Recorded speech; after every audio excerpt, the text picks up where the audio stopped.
अब लास्ट हमको बता दो, याद दिला दो कल कहाँ तक हुआ था, फिर आगे चल।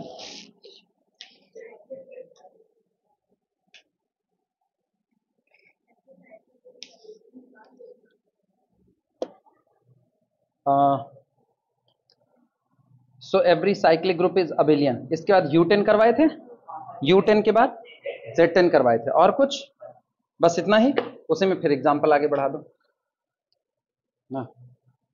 इन Z प्लस, एग्जाम्पल में लिखना इन Z प्लस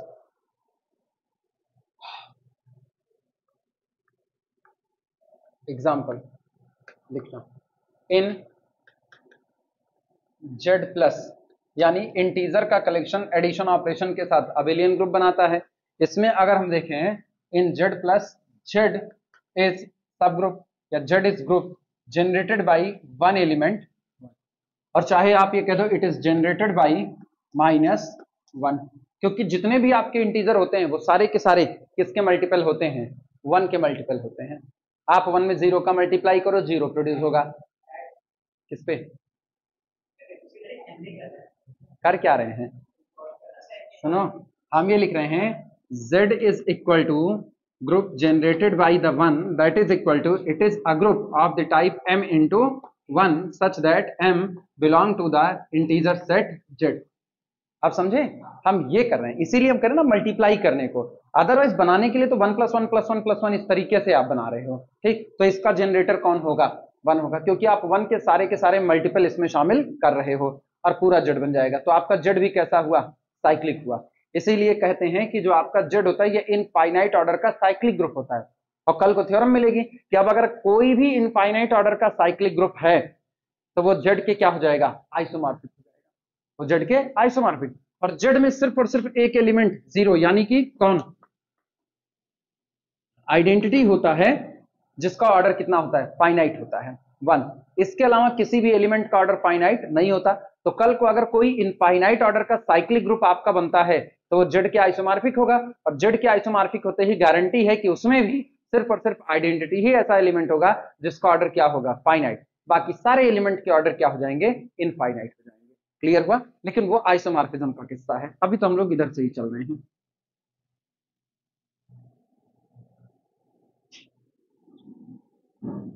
ठीक, ये हुआ। इसके बाद फिर लिखना इसी में आगे डबल स्टार करके लिखना, डबल स्टार करके लिखना the order of a subgroup generated by the a, बार बार हम सब ग्रुप बोल रहे हैं, ग्रुप होना चाहिए। The order of group generated by element a, ठीक, हालांकि सब ग्रुप भी बोलेंगे तो कोई दिक्कत नहीं है, is equal to order of its generator.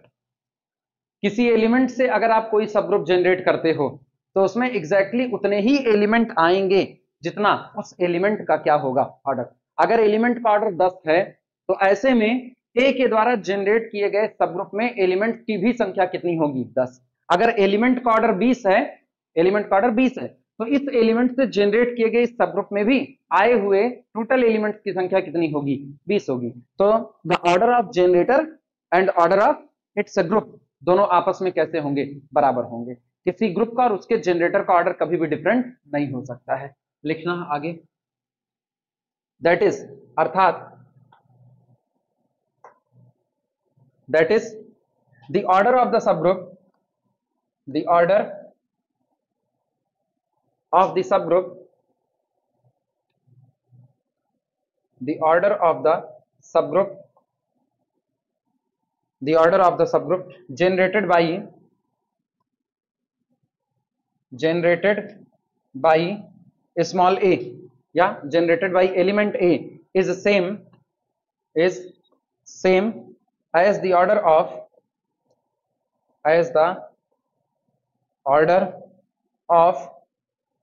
a itself।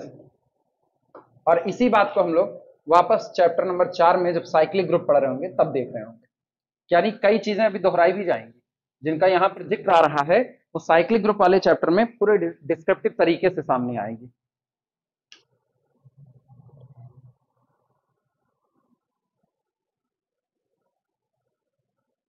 अब एक और बात, किसी एलिमेंट को कंटेन करने वाला जो स्मॉलेस्ट सब ग्रुप होता है, ध्यान से सुनना, किसी ग्रुप में किसी एलिमेंट को, किसी ग्रुप के किसी एलिमेंट को कंटेन करने वाला जो स्मॉलेस्ट सब ग्रुप होता है वो कोई और नहीं उस एलिमेंट की वजह से बना हुआ सब ग्रुप होता है। जैसे अगर हम कहें कि हमारे पास ये जेड मौजूद है, ठीक, Z is equal to subgroup generated by the कितना 1, या Z is a group generated by 1, और हमको पता है कि ये एडिशन ऑपरेशन के साथ ग्रुप बनाता है। हमने बात की 2 की, 2 बिलोंग टू द जेड। अब कोई तुमसे पूछे कि ये बताओ 2 को अपने पास रखने वाला जेड का सबसे छोटा सब ग्रुप कौन होगा, यानी जेड का सबसे छोटा सब ग्रुप हो और 2 को अपने पास कंटेन करता हो। क्लियर हुआ? कौन है? 2 के मल्टीपल वाले का कलेक्शन, यानी ये कलेक्शन होगा किसका? सब ग्रुप जनरेटेड बाय द 2। यही वो सबसे छोटा सब ग्रुप है जो जेड का सब ग्रुप है, 2 को अपने पास कंटेन करता। मतलब अब अगर 2 कहीं और कंटेन हुआ, ध्यान रखना, अब अगर 2 कहीं और कंटेन हुआ ये पूरा का पूरा उसमें कंटेन हो जाएगा। क्लियर हुआ? जैसे यहां से ना एक थ्योरम निकल करके आती है, उसी थ्योरम के आधार पर हम बताते हैं कौन सा सब ग्रुप किसमें कंटेन्ड होगा, कौन सा किसमें कंटेन्ड नहीं होगा। जैसे हम तुमको एक एग्जांपल के तौर पर बता रहे हैं, 6 को अपने पास कंटेन करने वाला स्मॉलेस्ट सब ग्रुप अगर तुमको खोजना हो, 6 को अपने पास कंटेन करने वाला स्मॉलेस्ट सब ग्रुप खोजना हो तो कोई और नहीं, खुद कौन होगा? सब ग्रुप जनरेटेड बाय द 6 होगा। अब 6 किसमें किसमें कंटेन्ड होता है? 6 कंटेन्ड होता है उसमें जो 2 से जनरेट होता है, 6 कंटेंट होता है उसमें जो 3 से जनरेट होता है, लेकिन ये वाला इसका सबसेट होता है, हाँ या ना? ये उसका सबसेट होता है और ये इसका सबसेट होता है, ठीक। तो इसका मतलब 6 को अपने पास रखने वाला ये भी है, 6 को अपने पास रखने वाला सब ग्रुप ये भी है, 6 को अपने पास रखने वाला सब ग्रुप ये भी है, लेकिन इन तीनों में से 6 को अपने पास रखने वाला स्मॉलेस्ट सब ग्रुप की बात करेंगे तो वो कौन होगा? ये होगा। कार्डिनलिटी पर मत जाना, कार्डिनलिटी पर जाओगे तो गड़बड़ी है। कार्डिनलिटी में तीनों की कार्डिनलिटी आपस में कैसी है? एक बराबर। यहां हम छोटे का सेंस ये लगा रहे हैं कि अब अगर 6 किसी और सब ग्रुप में कंटेन्ड हो रहा है तो वो सब ग्रुप 6 से जनरेट हुए सब ग्रुप को पूरा पूरा अपने पास रख लेगा। तो गौर करो, ये 6 को अपने पास रखा, अगर 6 को रखा तो 6 से जनरेट हुए पूरे सब ग्रुप को रख लिया। ये अपने पास 6 को रखा, अगर 6 को रखा तो 6 से जनरेट हुए पूरे सब ग्रुप को रख लिया। तो इसका मतलब 6 को अपने पास रखने वाला सबसे छोटा स्मॉलेस्ट सब ग्रुप कोई होगा तो वो। क्लियर हुआ? फिर अगला सुनना,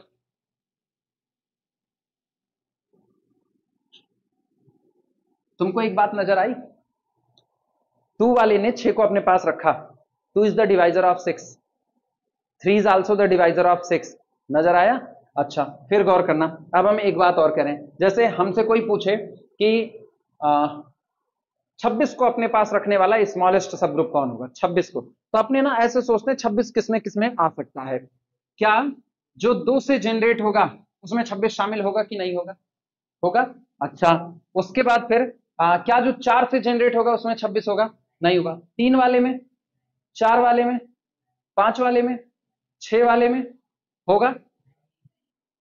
नहीं होगा। 6 चौक 24, 26 को रखना है साहब, इसको रखना है, इसको, ठीक ठीक। 7 वाले में, 8 में भी नहीं, 9 में नहीं, 10 में नहीं, 11 में नहीं, 12 में, 13 में, 13 दूनी 26।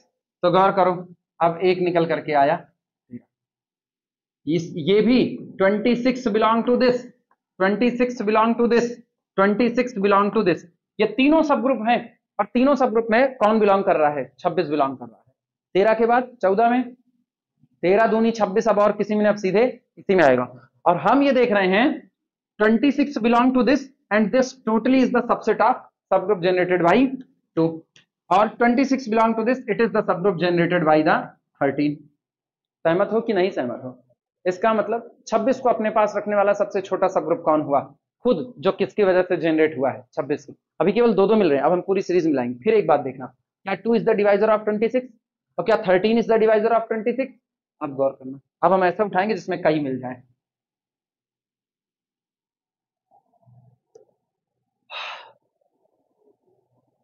तीस ले लेते हैं ना, 30 सब ग्रुप जनरेटेड बाय द 30। ये बताओ, सब ग्रुप जनरेटेड बाय द 2, क्या इसमें 30 शामिल होगा? होगा।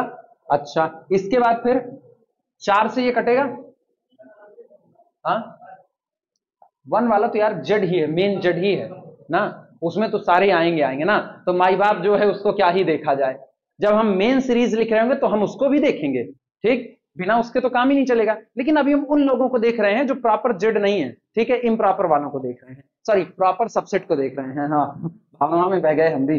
अच्छा, इसका मतलब 30 belong to the subgroup generated by the, तो फिर 30 belong to the subgroup generated by the 3, आया ना। इसके बाद फिर हम देखते हैं 30 belong to the subgroup generated by the 5, फिर हम देखते हैं 30 belong to the subgroup generated by the, फिर देखते हैं 30 belong to the subgroup generated by the 10, फिर देखते हैं 30 belong to the subgroup generated by the 15, आया ना। इसके बाद फिर 30 बिलोंग टू द 15 दूनी 30, तो अब ऑब्वियस सी बात है, क्लियर हुआ। अब तुम गौर करो, ये आपके पास मौजूद है। अब जो जो 30 को अपने पास रखना है ना, ये उन सब में जाएगा, कंफर्म है, ये उन सब में जाएगा। कैसे, यहां पर सब group generated by the 30 कंफर्मली be the subset of subgroup generated by the 2, इसमें जितने आएंगे सारे 2 के मल्टीपल हैं। और 30 के पास जो भी होगा वो 30 का मल्टीपल है, और 30 2 का मल्टीपल है, तो सारे 2 के मल्टीपल होंगे। लेकिन उसमें कई ऐसे हैं जो इसके पास मौजूद नहीं है, it is the subset of this. अच्छा, फिर देखना, ऑब्वियस सी बात है, subgroup generated by the 30 is the subset of subgroup generated by the, होगा ही होगा। इसके बाद फिर सब group generated by the 30 is the belong subset of subgroup generated by the 5, सहमत हो कि नहीं सहमत हो। इसके बाद फिर सब group generated by the 30 is subset of subgroup generated by the 6। लेकिन अब सोचना, इनके बीच में एक रिलेशन मिल गया, इनके बीच में एक रिलेशन मिला। कौन सा मिला आपको रिलेशन? मिला subgroup generated by the 30 is the subset of subgroup generated by the 6 and this is the subset of subgroup generated by the, हाँ या ना। तुमको निगाह से पता चल रहा है सबसे छोटा कौन नजर आ रहा है, subgroup generated by the 30। अच्छा, फिर अभी रुकना, अभी और बताते हैं।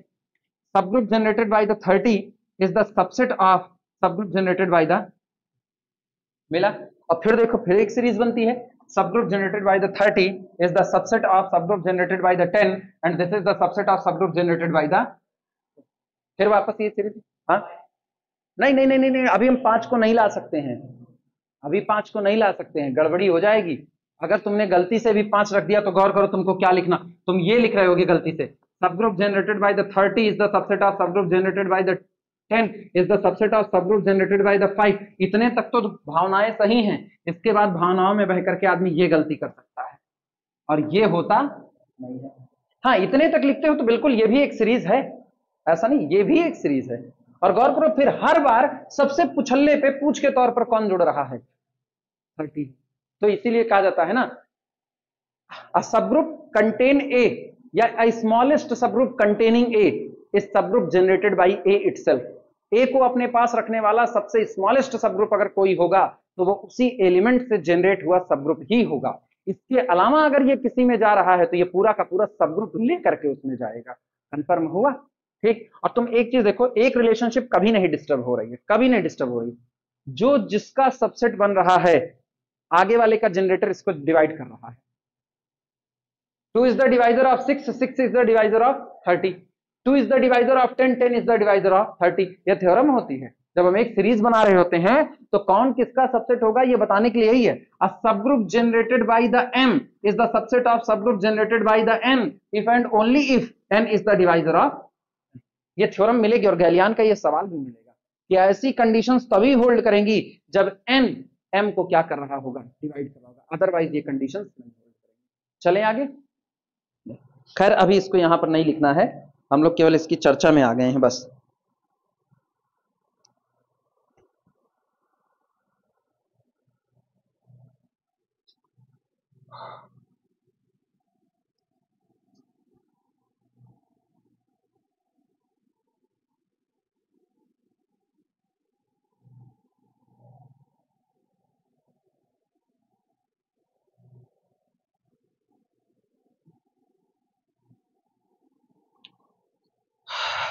हो गया, इसके बाद फिर आना अगले पर।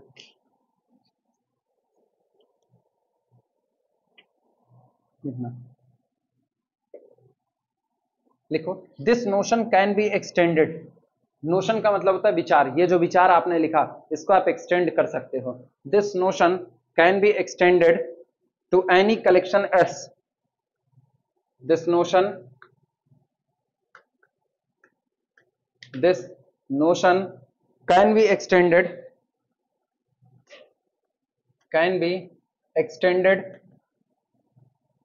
this notion can be extended to any collection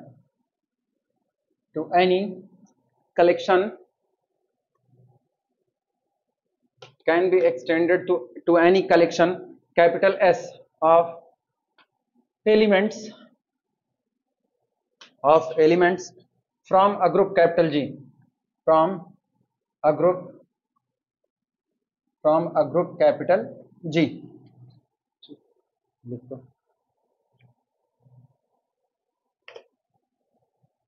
ठीक, यानी ये जो नोशन आप, ये जो विचारधारा आप बना रहे हो, आपने एक एलिमेंट को उठाया, उस एलिमेंट की वजह से आपने एक सब ग्रुप को जनरेट किया, जिस सब ग्रुप को आपने जनरेट किया आप कह रहे हो कि यही वो सबसे स्मॉलेस्ट सब ग्रुप होगा जो इस एलिमेंट को अपने पास रख रहा है। जनरेटर को अपने पास रखने वाला, अब इसको और सुधार लो, जनरेटर को अपने पास रखने वाला जो स्मॉलेस्ट सब ग्रुप है वो उसी से द्वारा बनाया गया सब ग्रुप हो रहा है। क्लियर हुआ कि नहीं? लेकिन जनरेटर को कहना थोड़ा सा अनफेयर हो जाता है, क्योंकि आप बात किसके लिए कर रहे हो? ग्रुप के एलिमेंट के लिए बात कर रहे हो। तो आप इसको थंब करके पढ़ते हो और आप यही कहते हो कि अगर किसी ग्रुप के एलिमेंट को अपने पास रखने वाला सबसे स्मॉलेस्ट सब ग्रुप खोजना होगा तो कहीं जाना मत, उसी एलिमेंट की वजह से एक सब ग्रुप बना लेना, और यही वो होगा। तो जब आपको स्मॉलेस्ट सब ग्रुप चाहिए होगा तो आपको उसको कंस्ट्रक्ट कर लेना होगा, वहीं का वहीं उसी एलिमेंट की वजह से होगा। अब एग्जाम्पल के तौर पर अगर कोई मुझसे कहे कि जैसे कोई भी एक ग्रुप उठा लो, एग्जाम्पल के तौर पर, अरे नहीं लो Z10 ले लिया, Z10 का एलिमेंट कौन होता है? 5। अब इसका एलिमेंट आपने 5 लिया तो 5 बिलोंग टू द Z10, और आपको ये कहना है इसका वो स्मॉलेस्ट सब ग्रुप बताओ जो 5 को अपने पास रखता है। यानी इसके बाद अगर 5 को किसी ने अपने पास रखा तो उसकी मजबूरी है, उसको इतना बड़ा थैला लाना पड़ेगा कि पूरा का पूरा ये सब ग्रुप उसके पास चला जाए। यानी if 5 belong to the H1 and H1 is smallest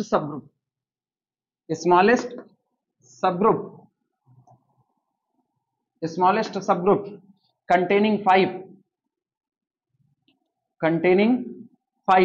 अगर 5 H1 में बिलोंग करता है और H1 वो सबसे छोटा सब ग्रुप है जो 5 को अपने पास रख रहा है, then this implies that if यदि 5 belong to the H2, तो इसका मतलब सीधा सीधा है कि अगर 5 किसी H2 के पास चला गया, मतलब किसी और सब ग्रुप के पास चला गया, then तो कंफर्म है H1 पूरा का पूरा सबसेट हो जाएगा किसका? H2 का। यानी H2 का थैला इतना बड़ा होना चाहिए कि अगर आप 5 को रखने की हैसियत रख रहे हो तो आपको H1 को भी रखना पड़ेगा। एक ऐसे घर में न्योता दे दो जहां एक आदमी को न्योता दो और झुंड बटुर करके सब चले आए, क्या नहीं होते हैं? ऐसे होते हैं ना। तो कहा जाता है भैया उनके घरे न्योता देहा तो ख्याल रखे रहा कि अगर एक जने न्योता देता तो 10 जने खाना बनवाए रहा, मतलब वो आदमी अकेला नहीं आएगा, पूरा परिवार ले करके आएगा, वो ऐसा है। ठीक, तो इसीलिए if 5 contained in the S2 then S2 contained totally H1, वो पूरे के पूरे H1 को उसको रखना मजबूरी हो जाएगा। क्लियर हुआ कि नहीं? हाँ, लेकिन ये याद रखना H1 कौन है? H1 कौन है? ना smallest subgroup generated by the 5, यही वो है। ठीक, चलें आगे, ये समझ में तो आया? हाँ, अब ऐसे तुम चाहो तो इसको अभी बना करके दिखा दें। काहे उड़ रहा है ये? जिसकी जरूरत है भाई भागता रहता है।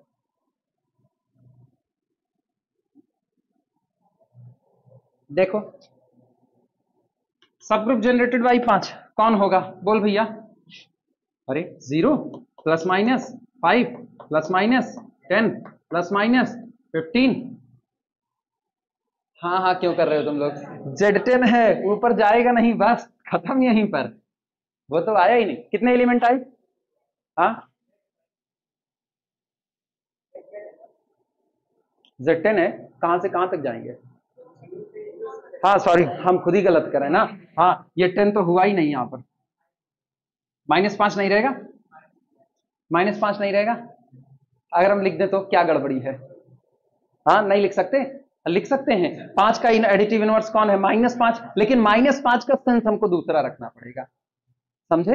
हाँ, वो एक ख्याल करना है कि आपको उसका सेंस दूसरा रखना है कि आपने 5 का इनवर्स लिखा हुआ है। तो जब हम +-5 लिखते हैं ना, तो दिमाग में ये चलना चाहिए आपके कि आपने अगर एलिमेंट 5 लिया है तो उसका इनवर्स कौन है? -5, जो एक्चुअल में कौन है? 10 में से 5 गए 5, वो इटसेल्फ है। क्लियर हुआ? हाँ, तो ऐसी चीजें जब लिखी जाती हैं तो आपको ख्याल रखना पड़ता है। अदरवाइज सही सलामत कहें तो ये कौन है सही सलामत? देखो, पहला तो 0 होगा, दूसरा खुद कौन होगा? 5 होगा। अब अगर तुम 5 5 10 करोगे तो वो 0 ही निकल करके आएगा, तो केवल और केवल कितने लोग होंगे? क्लियर हुआ कि नहीं? अच्छा, इसके अलावा क्या 5 किसी और में कंटेंट हो रहा है? हाँ बिल्कुल हो रहा है। काय नहीं हो रहा है यार? काय नहीं हो रहा है 5 किसी में? किसमें हो? खुद इसी में हो रहा है। इसके अलावा कहां कंटेनर? खुद इसमें। यानी अब अगर 5 को किसी ने अपने पास जगह दी, बात तो वही है ना। अब अगर 5 को किसी ने अपने पास जगह दी तो उसको 5 के द्वारा बने हुए इस पूरे सब ग्रुप को अपने पास जगह देनी पड़ेगी। इसका मतलब this is the subset of कितना? क्लियर हुआ कि नहीं? अच्छा, फिर अगला देख लेना। जैसे अब कोई और एक एलिमेंट उठाओ, 2 उठा लें। 2 बिलोंग टू द Z10, ठीक, 2 बिलोंग टू द Z10। अब 2 Z10 का मेंबर है, इस मेंबर को अपने पास कंटेन करने वाला स्मॉलेस्ट सब ग्रुप कोई और नहीं होगा, खुद 2 की वजह से जनरेट हो रहा होगा। तो ये एक्चुअल में कौन होगा? पहला तो 2, फिर 2 2 4, इसके बाद 2 2 4 2 6, 2 3 6 2 चौके 8, 2 पंचे 10 का मतलब 0, ये रहा। और अब 2 किसी और में कंटेंट होगा। अब अगर 2 किसी और सब ग्रुप में कंटेंट हो रहा है तो तय बात है ये पूरा सब ग्रुप उसके पास चला जाएगा। क्लियर हुआ कि नहीं? और मुझको पता है अब कहीं और होने वाला नहीं, it is the subset of, और कहीं नहीं होने वाला। लेकिन जरा एलिमेंट बदल करके देखो, a subgroup generated by the 4 where 4 is the element of Z10। अभी सोचो, अब 4 के द्वारा कौन जनरेट होगा? 0 ना, पहले तो 4, फिर कौन? 4 दूनी 8, 4 तिहाई 12, 10 10 1 10 2 12, फिर 4 3 4 चौक 16 यानी कि 6, 4 पंचे 20 यानी कि आया ना। और तुम एक चीज गौर करो, सामने ही मौजूद है, यहां कौन है? 2 4 6 8 0, 2 4 6 8 0। इसका मतलब साफ सुथरी बात है, 4 belong to the subgroup generated by the 4 and this is the subset or equal subset of subgroup generated by the 2। Clear हुआ कि नहीं? आप कोई और जनरेट कर सकते हो, सोचो कोई और, किसको लेकर के करें? आखिरी दिखाएंगे बस, उसके बाद चल रहे हैं। कितना? 9 को, ठीक। कौन सा? 7, चलो 7 पे आओ। थमो थमो थमो थमो, यहीं से 7 को मॉड्यूलो सिस्टम पे पटक के देख लो, कब जाकर के 0 होगा? 7 दहम 70, उसके पहले 0 होने वाला नहीं है। तो यानी कि 10 के 10 एलिमेंट चले आएंगे, समझे? यानी सब group generated bye 7 is nothing, it is again Z10। तो यानी 7 को अपने पास कंटेन करने वाला स्मॉलेस्ट सब ग्रुप कोई और नहीं, खुद कौन होगा? Z10। इससे छोटा और कोई बन नहीं सकता है, ठीक। नो एनी प्रॉपर सब ग्रुप अवेलेबल कंटेनिंग 7, कोई नहीं मौजूद है, केवल और केवल इम्प्रॉपर होगा, बाकी के लिए तो मौजूद भी हो जाएंगे। क्लियर हुआ कि नहीं? चलें अब आगे। 9 के लिए भी आप देख सकती हो, सेम टू सेम Z10 आएगा 9 के लिए। 9 के लिए Z10, 10 का मल्टीपल कब तैयार होगा? किस पे? 10 पे ही तैयार होगा कि उसके पहले तैयार हो सकता है? उसके पहले नहीं होगा, ठीक। केवल आ जाएगा तो किस पे? 10 पे ही, यानी फिर से वापस कौन आएगा? Z10 ही आएगा। क्लियर हुआ? अलजेब्रा यही है ना, इसमें ऐसा घबराना नहीं है यार, मतलब ये टाइम लग रहा है, टाइम लग रहा है, ना ना ना ना, अलजेब्रा में टाइम ऐसे ही होता है, देना पड़ेगा तुमको टाइम। वो याद करो ना, x की power 4 is equal to identity, याद आया? x की power 5 is equal to identity, non identity element इसको सेटिस्फाई करेंगे, 4 के मल्टीपल में होंगे, ठीक। आज डिपार्टमेंट बैठ करके चर्चा हो रही थी कि क्या इसका आसान प्रूफ भी मौजूद है कि नहीं, कि और छोटे में इसका कोई प्रूफ आ जाए। तो बड़ा सोचा गया, सर बोले कहे कि एक काम करो ना, 4n+1 टाइप वाला ऑर्डर ले लो ग्रुप का, कि ग्रुप का ऑर्डर 4n+1 हो जाए। तो 4n+1 में एक निकाल दो आइडेंटिटी और दिखा दो बाकी जितने होंगे वो संख्या ये 4n की मल्टीपल में होगी। थोड़ी देर तो लगा, हाँ ठीक है ठीक है ठीक है, फिर तुरंत दिमाग में आया हम कहे लेकिन सर ये उसमें स्टेटमेंट ये लिखा हुआ है, अगर कोई होगा तो वो 4 के मल्टीपल में होगा अगर कोई होगा। इसका मतलब कि अदर ऐसे भी होंगे जो उसको सेटिस्फाई ना करें, तब के केस में क्या होगा? फिर सोचा गया तो हुआ ना ना ना, ये इसका यही सोल्यूशन है, या इसे ही चला दो बस, ठीक है, बाकी कोई सोल्यूशन सोचा जाएगा। तो अलजेब्रा में टाइम टेकन इसीलिए हो जाता है। अलजेब्रा में ना ग्रुप का ऑर्डर हल्का सा चेंज कर दिया, 60 है ऑर्डर, 61 कर दिया, और अब पूछ लिया कितने सब ग्रुप होंगे ना, तो इसका जल्दी लगा सकते हो, इसका हो सकता है कि 10-10 साल तक ना लगे, ये भी पॉसिबिलिटी है। तो इसीलिए यहां जो होता है आमने सामने जो रिजल्ट है, वो इलाहाबाद यूनिवर्सिटी के सारे, देखो नाम भूल रहे हैं उनका, करंट में इंडिया में अलजेब्रा में उनका बड़ा हाथ चल रहा है, बहुत ज्यादा। उनको ना कोई भी ऐसी किताबें हो, भारी भरकम जो किताबें वो उनको एकदम जैसे जुबानी रटी हुई हैं, ऐसी कंडीशंस है। वो खुद कह रहे थे, कहते इस समय ना खाली उस पे साइलो वाले पे काम कर रहे हैं, साइलो पे काम कर रहे हैं, बाकी और किसी पे काम नहीं कर, सब तो हो चुका है, लगभग सब हो चुका है, और वैसा कोई रिजल्ट निकल करके नहीं आ रहा। और उनका रिसर्च पेपर छपने का था, तो कह रिसर्च पेपर उसमें नेचर में छपे तो ठीक है, उसी पे मेहनत कर रहे हैं कि नेचर में छप जाए, और बाकी सब पन्ने उन्ने बर्बाद करने के चक्कर में नहीं। हाँ, बहुत नॉलेज है अलजेब्रा का, बहुत नॉलेज है। एक रामजी लाल सर को था, एक राम, और ये रामजी लाल सर के ही स्टूडेंट है, रामजी लाल सर के ही स्टूडेंट है, बहुत ना शायद ब्रिजेश नाम है शायद। तो भैया जिनको आती है ना उनको ऐसी आती है कि उनकी जाति नहीं है। हाँ, तो ये कह रहे हैं कि ये जो हमने बात कही हुई है, ये जो हमने विचार दिया हुआ है कि किसी एलिमेंट के द्वारा जनरेट हुए सबग्रुप को, किसी एलिमेंट के द्वारा जनरेट हुए सबग्रुप को ही आप वो स्मॉलेस्ट सबग्रुप कहोगे जो उस एलिमेंट को अपने पास कंटेन कर रहा है। ये बात आप केवल यहां तक ना रोको, ये बात आप आगे बढ़ जाओ, कहां तक लेकर के, कैन बी एक्सटेंडेड, आप इसको फैला सकते हो to any collection S of element from a group capital G. Group से कितना भी कलेक्शन लेकर के आप इसी बात को एक्सटेंड कर सकते हो। और तुमको याद आना चाहिए लीनियर अलजेब्रा, याद आया? स्पैन ऑफ एस लिखा जाता था, स्मॉलेस्ट सब स्पेस कंटेनिंग एस। एक सेट हम लोग चुनते थे, हम लोग कहते थे अगर हमने कोई सेट चुन लिया कैपिटल एस, तो हम कहते थे वो सबसे छोटा सब स्पेस कौन होगा जो एस को अपने पास कंटेन करता था, तो हम लोग कहते थे it is nothing, it is span of capital S. और उसी को हम लोग कभी कभी लिख देते थे ये कीप ब्रैकेट के अंदर में, याद आया? सेम काम है, लिखो आगे लाइन चेंज करके, डबल स्टार करके लिख लो, ठीक, दैट इज, या दैट इज करके लिख लो, दैट इज ऐसे कीप ब्रैकेट के अंदर भी लिखना S.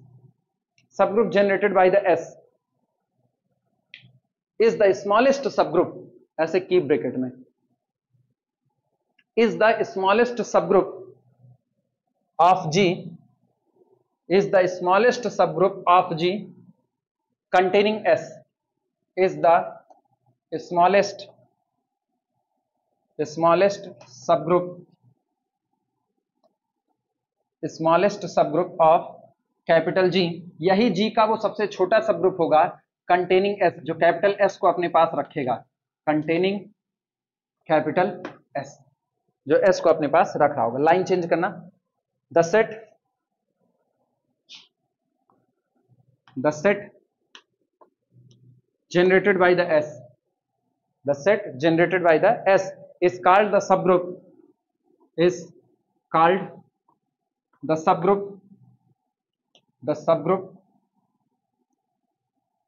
of capital G, the subgroup of capital G generated by S,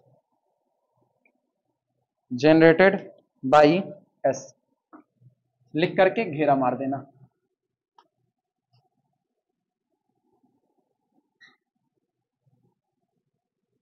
ये रहा, इसका बहुत सीधा सा मतलब है, subgroup generated by the S, ये खुद एस को रखेगा, और अब अगर कोई सब ग्रुप और एस को अपने पास रख लिया तो इस पूरे के पूरे सब ग्रुप को भी अपने पास रख लेगा। ठीक, वो एग्जाम्पल याद रखना जो मेरे गांव के बगल वाला है, बेन्योता, बताए थे ना तुम लोगों को?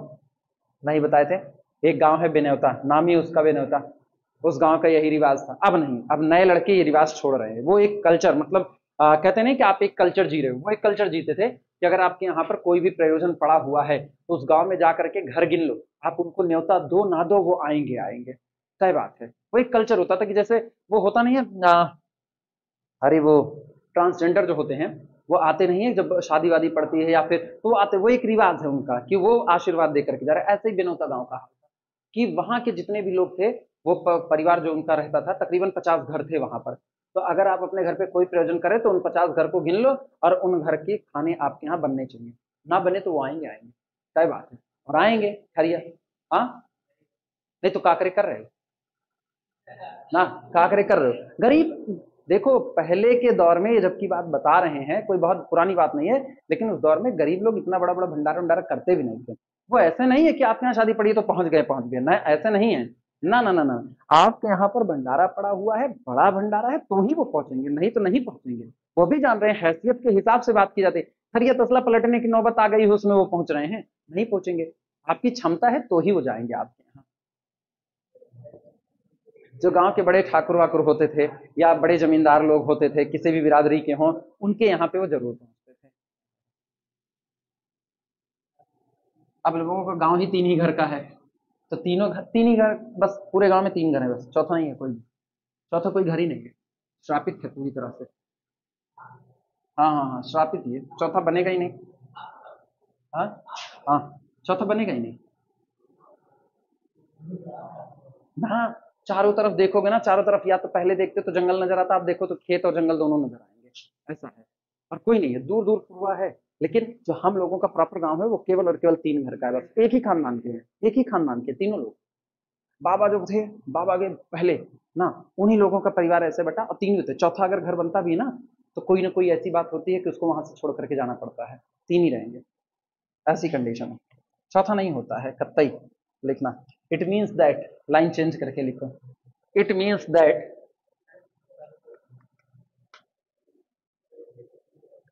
इट मीन्स दैट, इसका मतलब ये हुआ कि the subgroup generated by the S, ठीक, contains capital S, contains capital S. इसका मतलब ये हुआ कि ये सब ग्रुप इस सेट कैपिटल एस को अपने पास रखेगा। एंड इफ, और यदि, and if capital H is any, capital H is any subgroup of G, any subgroup of capital G, और कैपिटल एच जी का कोई और सब ग्रुप है कंटेनिंग एस, जो कि एस को अपने पास रखे हुए है, कंटेनिंग कैपिटल एस, ठीक, then capital H also, then capital H also contains, contains subgroup generated by the S. तो कैपिटल एच इसको भी कंटेन करेगा ही करेगा। तो कुल मिलाकर के 2 बात कह सकते हो, एक कि कैपिटल एच की हैसियत ज्यादा है, दूसरा कि कैपिटल एच की मजबूरी है, इन लोगों को रखना पड़ेगा। दोनों बातें हैं। लिखो, तुरंत एग्जाम्पल करते हैं।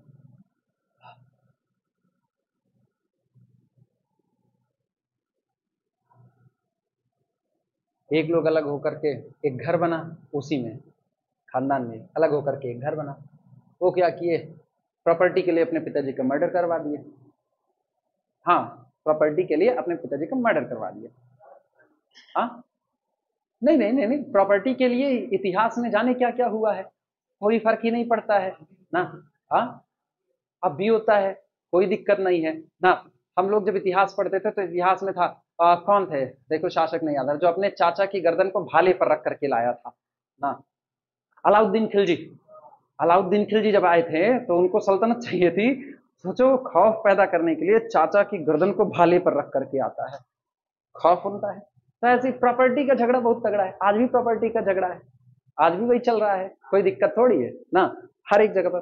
तो अपने पिताजी का मर्डर करवा दिए, और मर्डर किससे करवाए, बगल वाले पटीदार से मिल करके, उन्हीं से मिल करके, सारा इंतजाम इन्होंने ही किया हुआ था। लेकिन फिर हुआ क्या, अब चूंकि मर्डर करवा दिए तो 4 घर हैं गांव में, गिने 3 ही जाएंगे, उनको गिना ही नहीं जाता, उनको गिना ही नहीं जाता ना, मतलब उनको दोख लगा दिया गया। तो दोख लग गया तो गांव में मर्डर करने का मतलब ये थोड़ी होता है कि ग्रुप पालागी ना, उधर ये नहीं था, उधर दो गए थे ना, मुकदमा चला था, जेल गए थे, सब कुछ था, ठीक। लेकिन अब वो दो हो गया तो वो गांव, वो घर हो करके भी गिना नहीं जाता है, तो फिर 3 ही गिने जाते हैं, तो गिनती 3 की रहेगी। ऐसे देखोगे तो ऐसे 4 हो गए हैं।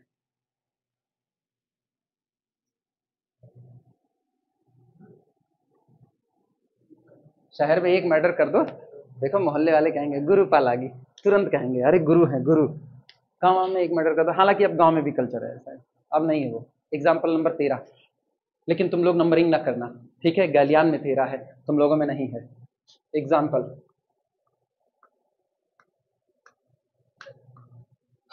लिखना, इन Z20, इन Z20 सब ग्रुप जनरेटेड बाई 8 and 14। अभी तक हम एक एक से जनरेट करके दिखा रहे थे, आया ना? अभी तक किससे जनरेट करते? एक एक से। अब देखो 2 रख दिया, सेट बना दिया, ठीक? 8 और 14, 2 को कर दिया। अब गौर करो किसको किसको रखेगा, बाद में हम फार्मूला बता देंगे, अभी नहीं। इसी में गैलियन फार्मूला प्रूफ करवाएंगे कि आप वो स्मॉलेस्ट सब ग्रुप बताइए जो जनरेटेड बाई m, n, और तब हम यहां पर फार्मूला लिखेंगे, अभी नहीं लिखेंगे, अभी तो हम ऐसे कर रहे हैं। उस स्मॉलेस्ट सब ग्रुप को बताना है जो 8 को भी रखे और 14 को भी रखे। 8 और 14 एक साथ किसके मल्टीपल में आते हैं? 2 के। और किसी में आते हैं? नहीं आते भाई। आप केवल 8 का मल्टीपल लिखोगे उसमें 14 नहीं आएगा, आप 14 का मल्टीपल लिखोगे उसमें 8 नहीं आएगा, और आना दोनों को है, तो दोनों एक साथ किसके मल्टीपल में आएंगे? 8 और 14 के मल्टीपल में। जरा ऐसे हिंट लो एक बार, 2 के मल्टीपल में आ रहे हैं, 8 और 14 का जीसीडी कितना होता है? 2 ही होता है ना। अब कंफर्म ना मानना, हम कुछ नहीं कह रहे अभी, जब हम साबित करेंगे तभी हम बताएंगे क्या जीसीडी होगा या एलसीएम होगा या कुछ और होगा, ठीक? ये तय हो चुका है। This is equal to subgroup generated by, sorry अब करें, अब इकट्ठे करें एलिमेंट। 0 हो गया, 2 का मल्टीपल इकट्ठा करते चले जाओ, 0 हुआ, इसके बाद 2, फिर कितना? 2 2 4, फिर कितना? 2 2 4 2 6 6 2 8 8 2 10 10 2 12 12 2 14, और कुछ 20 तक जाना है ना, इसके ऊपर नहीं जाना है। इसके बाद फिर 16 16 के बाद 18 18 के बाद 20 20 का मतलब 0, वो ऑलरेडी था, तो यहां लिखने की कोई जरूरत नहीं है। हाँ या ना? क्लियर हुआ? अब गौर करो, ये आपका जो सब ग्रुप है, ये this is the smallest subgroup containing 8 and 14, यही वो स्मॉलेस्ट सब ग्रुप है। अब अगर किसी और सब ग्रुप ने 8 को और 14 को अपने अंदर में जगह दी, तो वो सिर्फ इन 2 को जगह नहीं दे रहा होगा, वो ये बाकी जितनी भीड़ पूरी बारात आई है ना, इन सबको जगह देगा। क्लियर हुआ? लिखो पहले ऐसे, फिलहाल तो अभी ऐसे ही लिखो। हाँ, शुरुआत हम ये बताने की कर देंगे कि जीसीडी होगा या एलसीएम होगा, वो बताने की कर देंगे शुरुआत। 2 होते हैं, एक होता है smallest subgroup containing these 2 elements, एक होता है ग्रेटेस्ट सब ग्रुप कंटेनिंग दीज 2 एलिमेंट्स।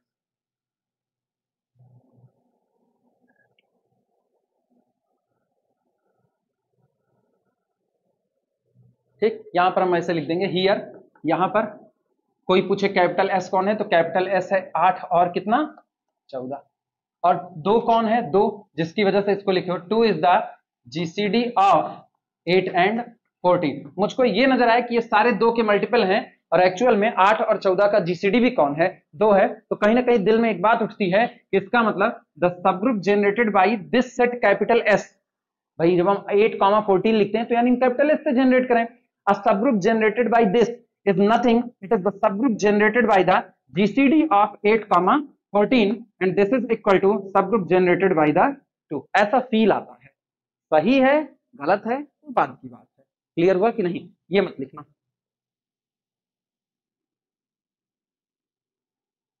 अब फिर आओ गौर करते हैं,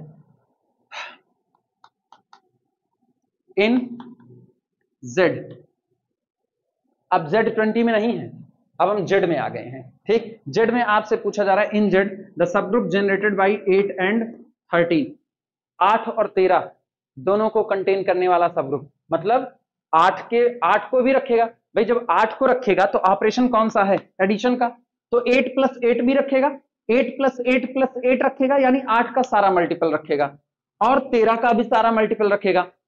अब 8 और 13 एक साथ किसी पहाड़ी में मिलेंगे?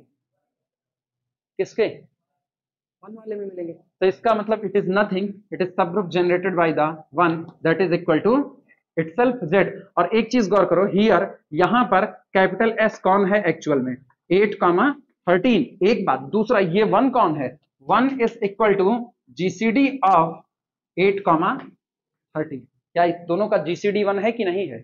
यानी फिर मेरी बात वही सही हो रही है कि subgroup generated by 8,13 is equal to subgroup generated by GCD of 8,13।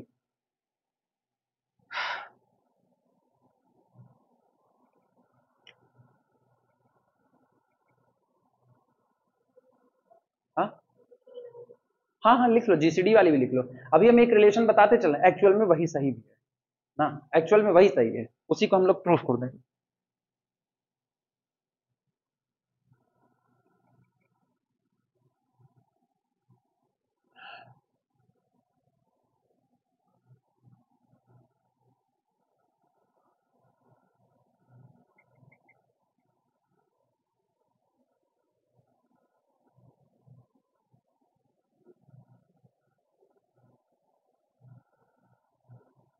रुपया कलयुग का भगवान है, मानते हो कि नहीं इस बात को? कहीं ना कहीं रुपया कलयुग का भगवान है। भगवान असली देवता तो है ही है, दोनों में फर्क होता है, भगवान और देवता में फर्क होता है। भगवान, हाँ नहीं, कह रहे हैं रुपया कलयुग का भगवान न सही, देवता तो है ही है। बिना उसके आप कहाँ, पूजना तो पड़ता ही है उसको भी। उसी रुपये के लिए चाहे गर्दन काटते हैं, चाहे जेब काटते हैं, चाहे अपने आप को काटते हैं। अपने आप को भी काटा जाता है, जो पल्लेदार होता है, बोझा ढोता है, पीठ पे लाद करके एक बोझा दूसरी जगह पहुंचाता है, कुली जो होता है, अपना समझ लो पीठ ही काट रहा है। तो पैसा इस दुनिया का भगवान नसीब, देवता तो है ही है। तब वो अर्थशास्त्र में पढ़ाया जाता है, पैसा वह छठी इंद्रिय है जिसके होने से आप अपनी पांचों इंद्रियों का उपभोग करते हो। वहां सिखाया जाता है, अर्थशास्त्र की पहली लाइन होती है, पैसा वह छठी इंद्रिय है जिसके होने से आप अपनी पांचों इंद्रियों का उपभोग करते हो। मेरे ख्याल से, अगर मेरी याददाश्त तो सही है, जो कि हो नहीं सकती है, कार्ल मार्क्स का स्टेटमेंट है ये, अगर मेरी याददाश्त सही है तो उन्होंने ही कहा हुआ था।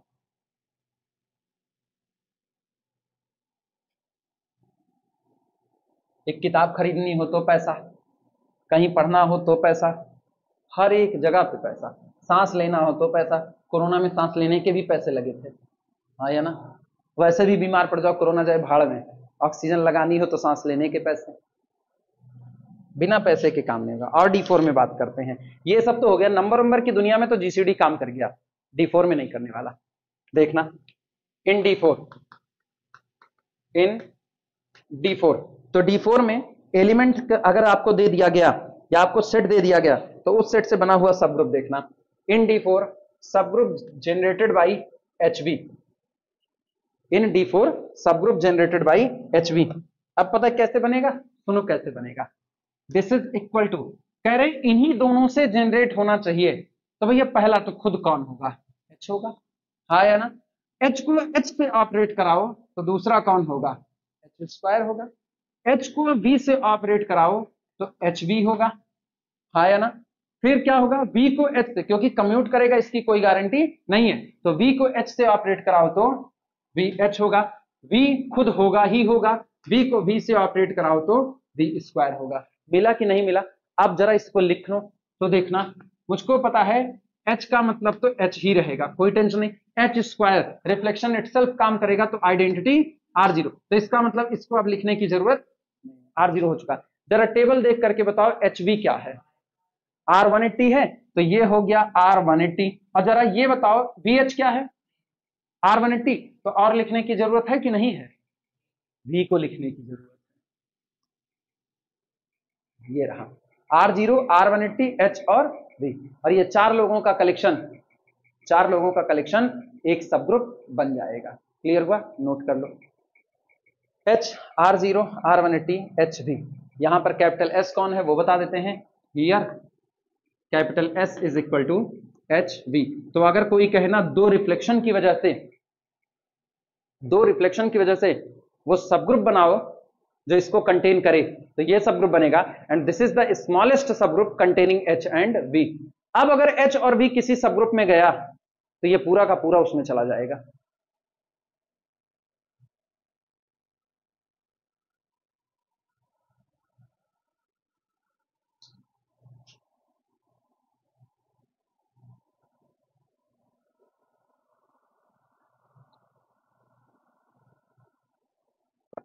ठीक है, सुनो, एक काम करना ना, इसको एक बार पूरा ना डिस्क्रिप्टिव तौर पे फिर से लिख लेना ऐसे ना, जहां पर ये खत्म किए हो उसी के नीचे इसको डिस्क्रिप्टिव में लिख लेना, क्योंकि वहां पर ये कंफ्यूजन पैदा करेगा।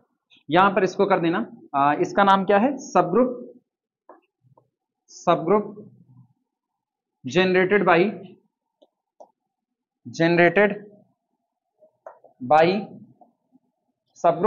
बाई कैपिटल एस, जो कि सबसेट है किसका, जी का, और जी कौन है, ग्रुप के किसी सबसेट के द्वारा जनरेट किया गया subgroup.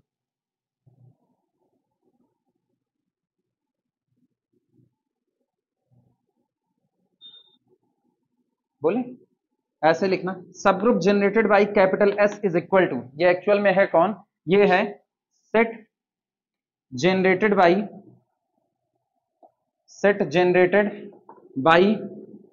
Elements of capital S and their inverses,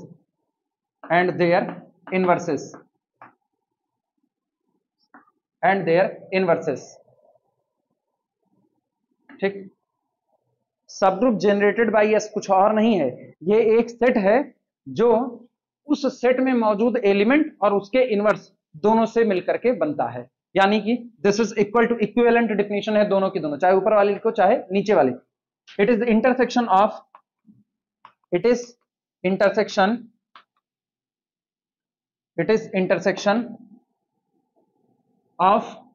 all those subgroups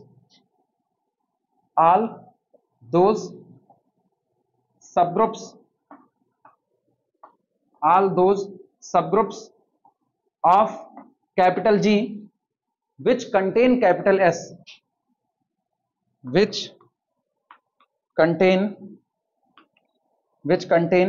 capital S। ये कैपिटल G के उन सारे सबग्रुप्स का इंटरसेक्शन है जो कैपिटल S को अपने पास कंटेन करते हैं।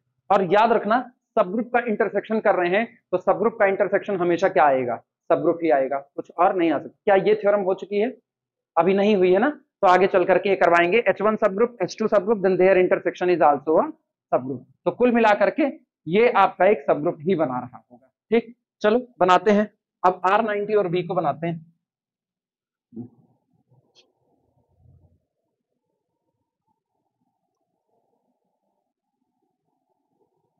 लिखना एग्जाम्पल में, इन D4 subgroup generated bye R90 and B, ठीक। ये क्या होगा, ये वो सेट होगा जिसमें R90 और B दोनों एलिमेंट के इनवर्स भी शामिल रहेंगे, यानी हम कह सकते हैं दिस इज इक्वल टू, सबसे पहले R90, फिर कौन होगा, R90 को दो बार इसी से ऑपरेट कराओ, R90 कितना हो गया, R180 या R90 का स्क्वायर आप लिख सकते हो। इसके बाद फिर कौन आएगा, V आएगा, फिर V स्क्वायर आ जाएगा, V स्क्वायर का मतलब खुद कौन होगा, आइडेंटिटी। अब R90 का इनवर्स कौन होगा, R270, और R270 होगा तो क्या R270 भी खुद से काम करेगा, शामिल है ना, उसके इनवर्स से भी जनरेट होगा। 270 को 270 से काम कराओ, कितना आएगा, अरे 270 को 90 और घुमाओ 180, कितना, R90 ऑलरेडी पड़ा हुआ है कि नहीं पड़ा हुआ है, कितना आएगा, 180 आएगा।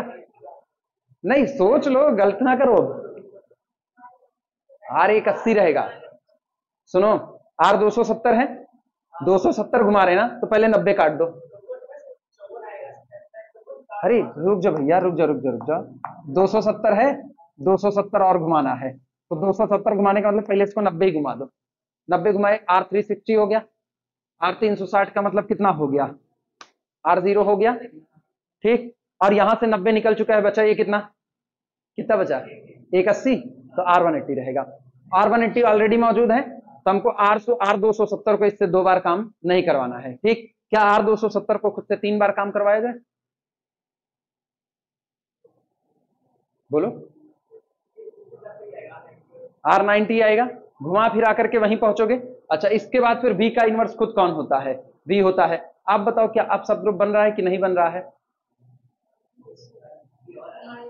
आएगा भी, कौन कौन आएगा, अभी R90 और V बचा हुआ है, तो अगला वाला कौन होगा? R90 और V होगा। इसके बाद कौन आएगा? V और R90, तो V और R90। और कोई? चूंकि V का इनवर्स खुद V ही होता है, इसलिए कोई फर्क नहीं पड़ता है। ठीक, हाँ, कौन सा? 1 2 3 4 5 6 7, एक कोई छूट रहा है? 7 ही है अभी। कौन सा? R0, ये V स्क्वायर। कौन सा? H किसका इनवर्स है? H नहीं आएगा इसमें, सोच लो। रोटेशन रिफ्लेक्शन क्या आता है? रिफ्लेक्शन। अच्छा, पहले इनको ना सिस्टमैटिक लिख लो कि ये आए क्या क्या, पहले तो यही लिख लो ना, आए क्या क्या। कोई जरूरी हम D4 बनाए? क्या पता कुछ और बन जाए। एक्चुअली ना इसीलिए ये ऊपर वाली डिफिनीशन थोड़ी सी अनफेयर हो जाती, इसीलिए नीचे वाली डिफिनीशन ज्यादा सटीक है। सुनो, नीचे वाली डिफिनीशन ज्यादा सटीक है। क्यों सटीक है? ये इसलिए सटीक है, खुद कहता है ना, आप पहले उन सारे सब ग्रुप्स को इकट्ठा कर लो जो कैपिटल एस को अपने पास कंटेन कर रहे हैं, और फिर आप उन सबका इंटरसेक्शन निकाल लो। जब आप उनका इंटरसेक्शन निकालोगे तो अपने आप काम बन चुका होगा। क्लियर हुआ कि नहीं? ये ज्यादा सटीक है नीचे वाली। ऊपर वाली हमेशा आपको ना गफलत में रखेगी, इसलिए गफलत में रखेगी। ऊपर वाली क्या करेगी? Set generated by element of S and their inverse. वो सेट जो एलिमेंट और उसके इनवर्स से बनता है। अब एलिमेंट है R90 और V, इसका इनवर्स होगा R270 और V, क्योंकि V का इनवर्स V होगा। अब आपको इस तरह से पॉसिबिलिटी खोजनी पड़ रही है।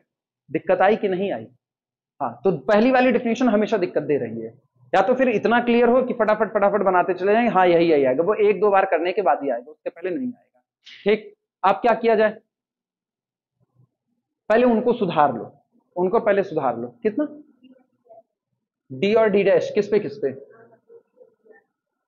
R90 V D आएगा और V R90 D डैश आएगा, और D D डैश ऑपरेट करेगा तो क्या आएगा? नहीं, R180 वो मौजूद है। ठीक, तो इसका मतलब हम पहली डिफिनेशन को फॉलो ना करें, वो ज्यादा बेहतर होगा। दूसरे वाले को करें, वो सारे सब ग्रुप इकट्ठे कर लो जिसमें कौन कौन R90 और V शामिल होता है, और उसी का इंटरसेक्शन ले लेंगे, वो ज्यादा बेहतर पड़ेगा। सुनो, सबसे पहले capital S is the subset of खुद D4, पहले तो यही होगा। ठीक, इसके बाद कैपिटल S का मतलब ये R90V is the subset of ये वाला R0, R180, R90, R270। क्या इसमें होगा कि नहीं होगा? पहले ये सोच लो।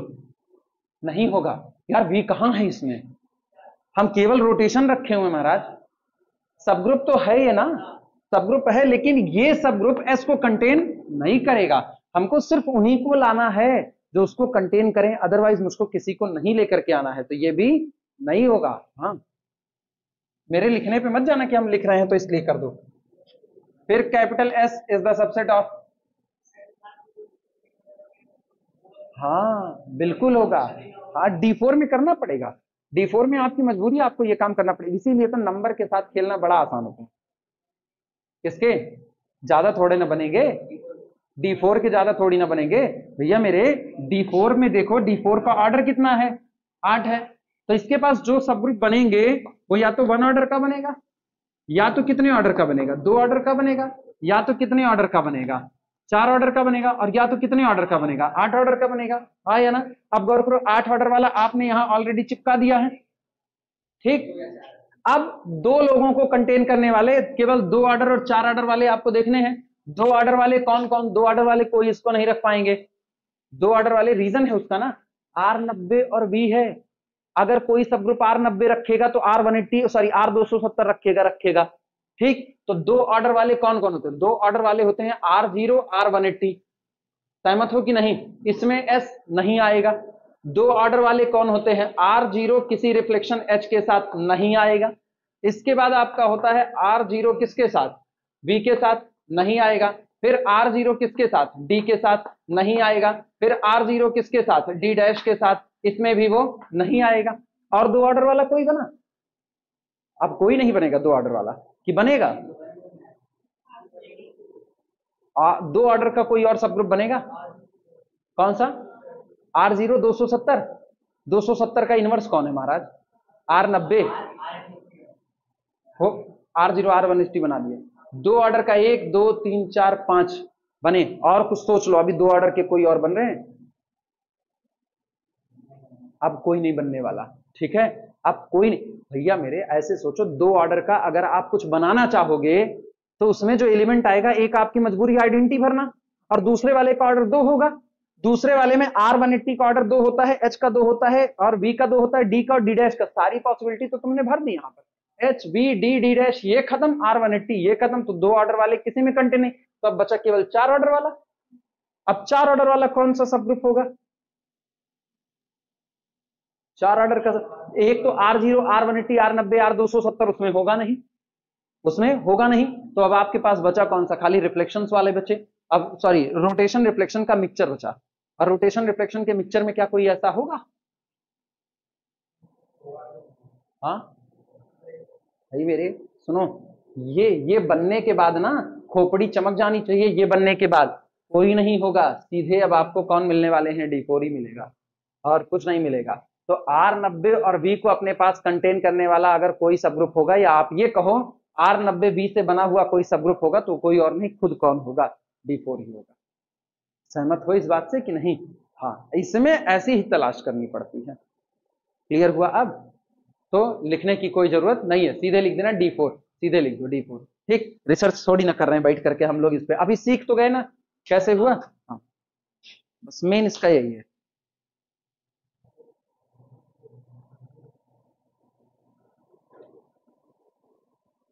ऑर्डर बढ़ा दो, फिर देखो नरक कैसे होती है।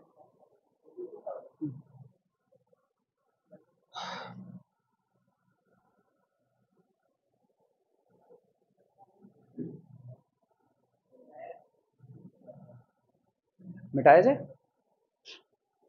ये पल्ले तो पड़ा ना। हाँ, थोड़ा सा खिचड़ी टाइप का है, लेकिन ठीक ही है जैसा भी है।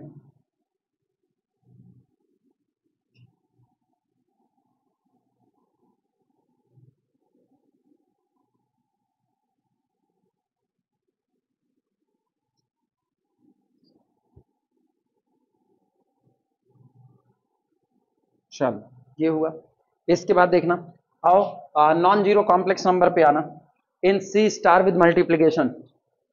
फिर अगला example, in C star with multiplication. ठीक, अच्छा C स्टार हम ना लिखे क्या है? जानते हो ना, नॉन जीरो कॉम्प्लेक्स नंबर। ऐसे यहां पर ऐसे स्टैंडर्ड सेट बना देना, बस लगेगा कॉम्प्लेक्स नंबर है। तो subgroup generated by the 1 and iota, subgroup generated by 1 and iota, element और इसके इनवर्स के द्वारा बना हुआ। 1 का इनवर्स 1, आयोटा का इनवर्स, आयोटा का इनवर्स माइनस आयोटा। हाँ, मल्टीप्लीकेशन में आयोटा का इनवर्स माइनस आयोटा। हाँ भैया, आयोटा का ऑर्डर 4, इसका इनवर्स कौन होगा? माइनस आयोटा, उसका ऑर्डर 4। बोलो कौन होगा? हाँ, खुद C स्टार, सोच लो। सिर्फ इन दोनों एलिमेंट से जनरेट हुआ सब ग्रुप चाहिए, सिर्फ इन दो एलिमेंट से जनरेट हुआ सब ग्रुप।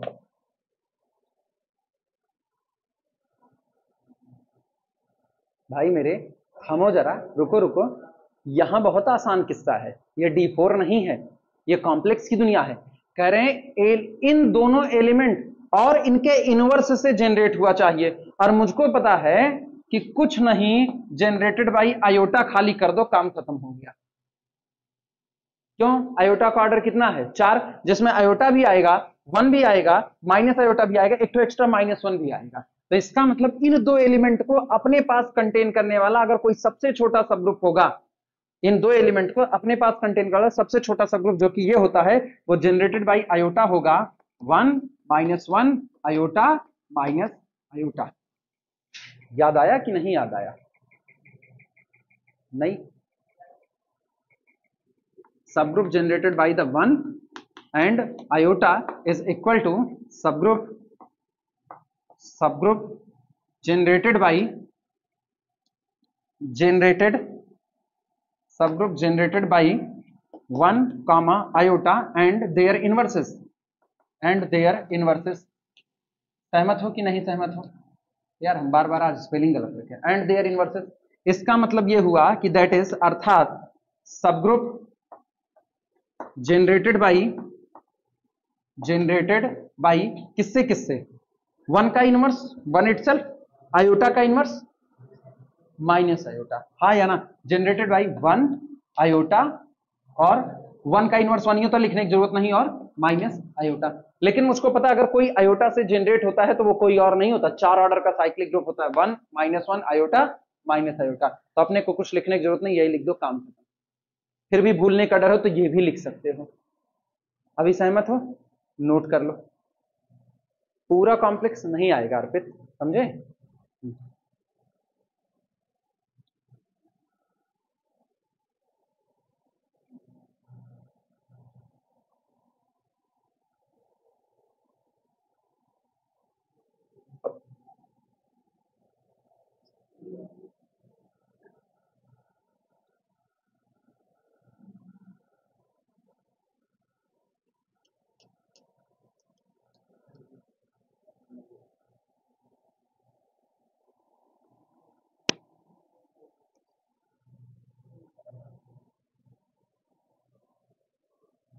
कौन मिस कॉल किया मुझको,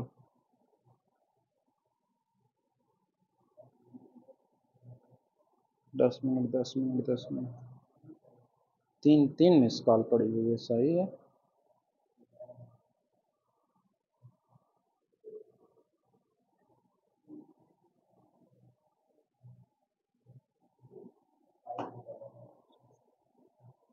लिख लिए सब लोग, अच्छा।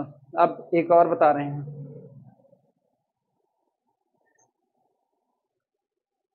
हो गया पीछे,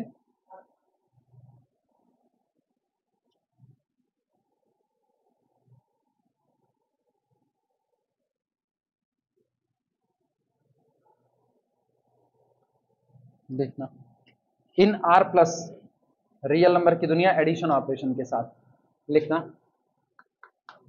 इन R plus real number set addition operation के साथ अबेलियन ग्रुप बनाता है, इन आर प्लस, ठीक।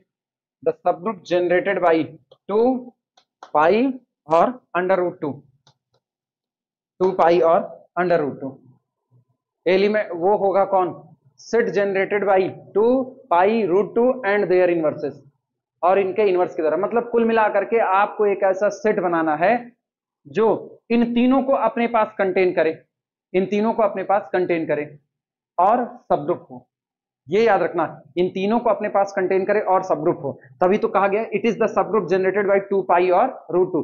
कुछ नहीं करना, इनका लीनियर कॉम्बिनेशन भर दो बस, खाली इनका linear combination, every possible linear combination तैयार कर दो। यानी अब हम लोग क्या करेंगे, ऐसे केसेस में ऑपरेशन एडिशन का तो सीधे लिख देंगे, it is the group 2a plus 5b plus under root 2c such that a comma b comma c belong to the real number set R। बस यही होगा और कोई नहीं होगा।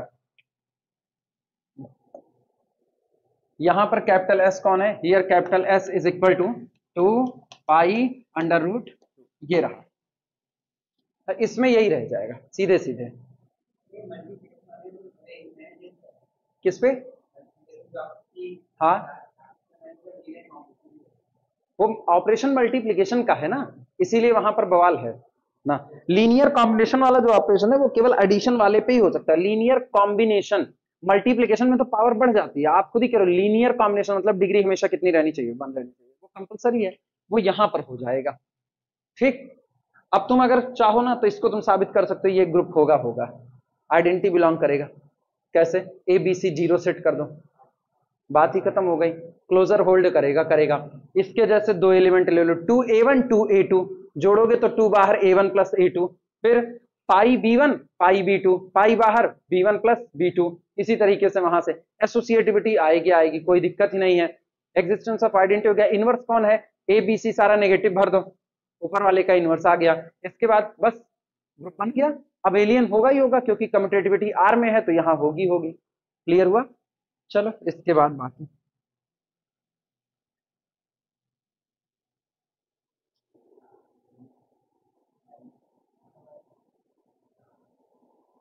वो जो मल्टीप्लिकेशन वाली बात कहे थे ना, अगर उसमें एक शब्द हटा दो, लीनियर कॉम्बिनेशन की वजह ना प्रोडक्ट कर दो, उनकी पावर का प्रोडक्ट, उनके इंटीग्रल मल्टीपल लेना चालू कर दो, बस काम बन जाएगा उसमें।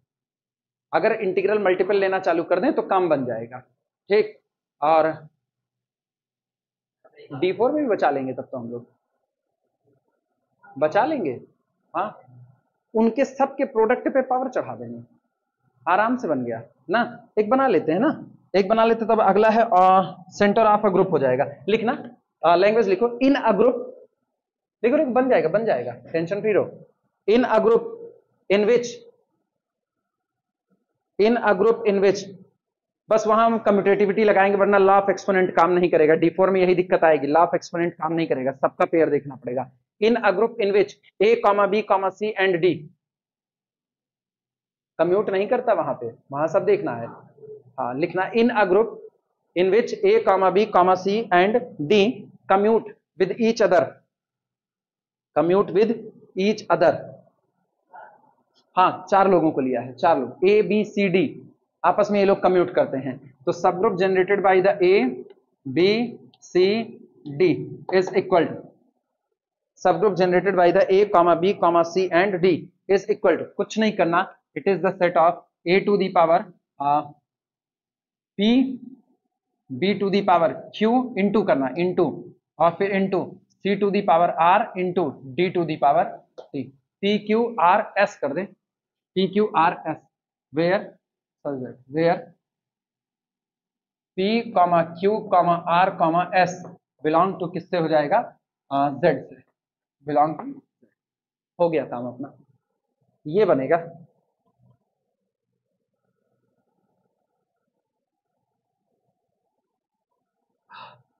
ये मल्टीप्लिकेशन के लिए है। एडिशन में हम लोग इंटीग्रल मल्टीपल ले रहे थे, और यहां पर इंटीग्रल पावर लेना चालू कर देंगे, ठीक। अब हेडिंग डालना, सेंटर ऑफ ग्रुप, यहां से हम ग्रुप के सेंटर की बात करेंगे। Centre of a group, centre of a group,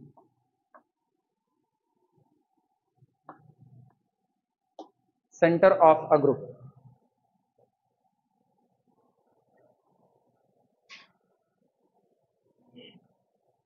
बोले, सुनो, ये आपका एक ग्रुप है, कैपिटल G, ठीक। ऑब्वियस सी बात है, इसमें मेंबर होंगे A1, A2, A3, A4, A5, A6, A7, A8, और भी मेंबर। एक बेचारा इसमें कौन होगा, आइडेंटिटी होगा, A8, A9, A10 ना, ये लोग हैं, ऐसे और भी हैं, जो भी हैं इसमें, ठीक। ग्रुप के ये लोग मेंबर हैं। अब बारी किसके, सेंटर ऑफ ग्रुप। ऑब्वियस सी बात है, ग्रुप एक परिवार है, और आप परिवार के सेंटर की बात कर रहे हो। जो परिवार का मेन सेंटर होता है, परिवार का मेन सेंटर, क्या सेंटर पर जाकर के सारे आदमी अपनी बात दिल खोल करके कह सकते हैं कि नहीं कह सकते? अगर परिवार के सेंटर में उसका मेन मुखिया है, तो उससे सारे लोग अपनी बात दिल खोल करके कह सकते हैं।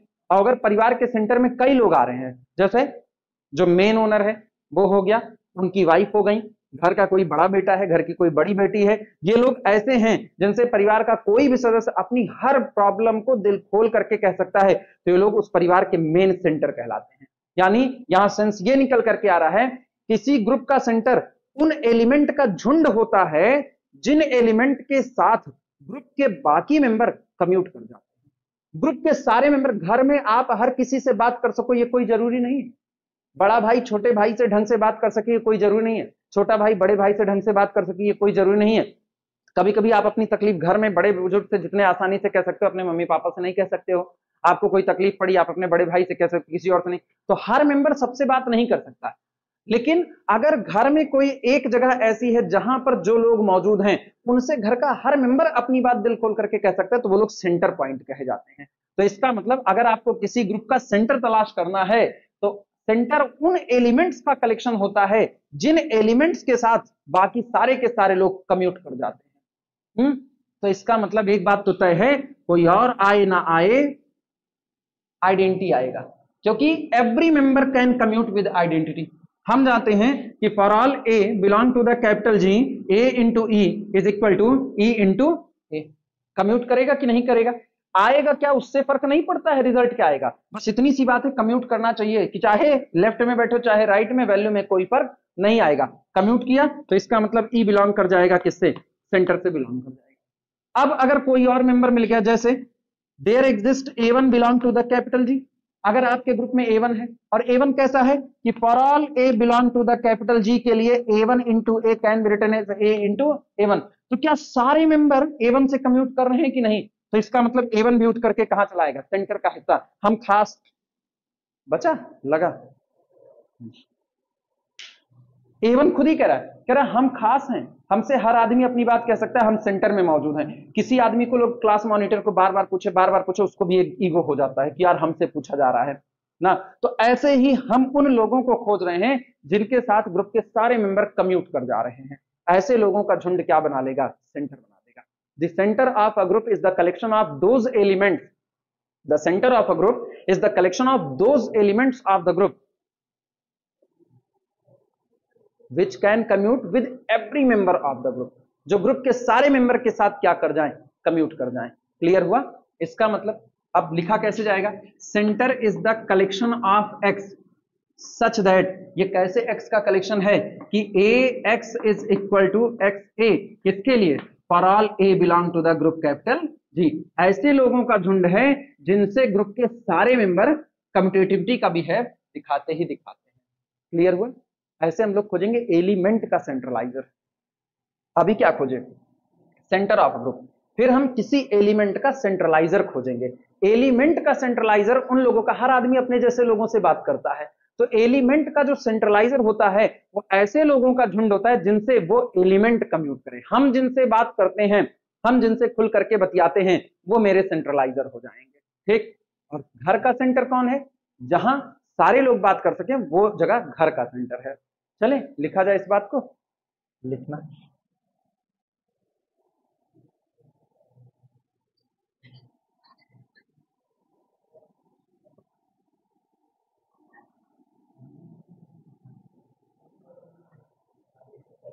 लिखो। अबेलियन होगा ना तो पूरा ग्रुप ही सेंटर हो जाएगा। हाँ हाँ हाँ हाँ, साइक्लिक ग्रुप जितने होते हैं वो अबेलियन है, तो पूरा सेंटर ही हो गए पूरा पूरा ना। वो पूरा जहां हर आदमी के पास इक्वल पावर हो ना, वो जगह बहुत अच्छी होती है। हर आदमी के पास अब नोट छापने की मशीन दे दो बस ना। वो गाना है ना, भोला बाबा दे दे मन ने नोट छापने दी मशीन। कौन सा?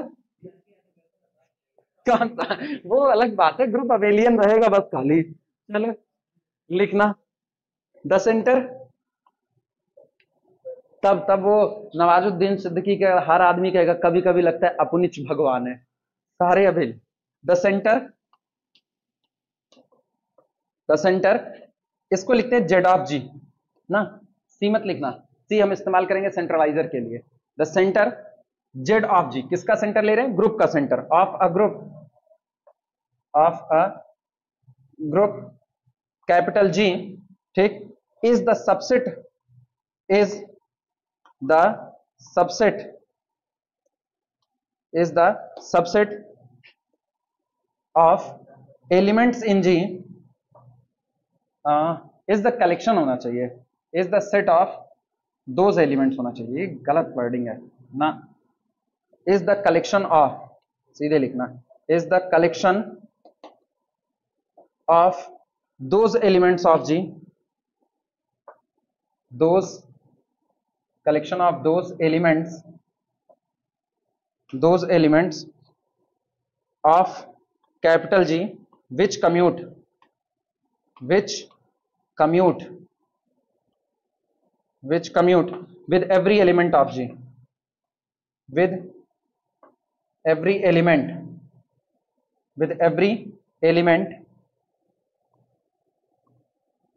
of कैपिटल जी, जो जी के हर मेंबर के साथ कम्यूट करें। दैट इज, अर्थात यहां पर लिख दे रहे हैं सिंबल में, that is the centre of G is the collection of A such that A x is equal to x A for all x belong to the group capital G. Group में मौजूद हर element के साथ अगर कोई एक commute कर जाता है तो वही ए सेंटर का मेंबर बन जाएगा।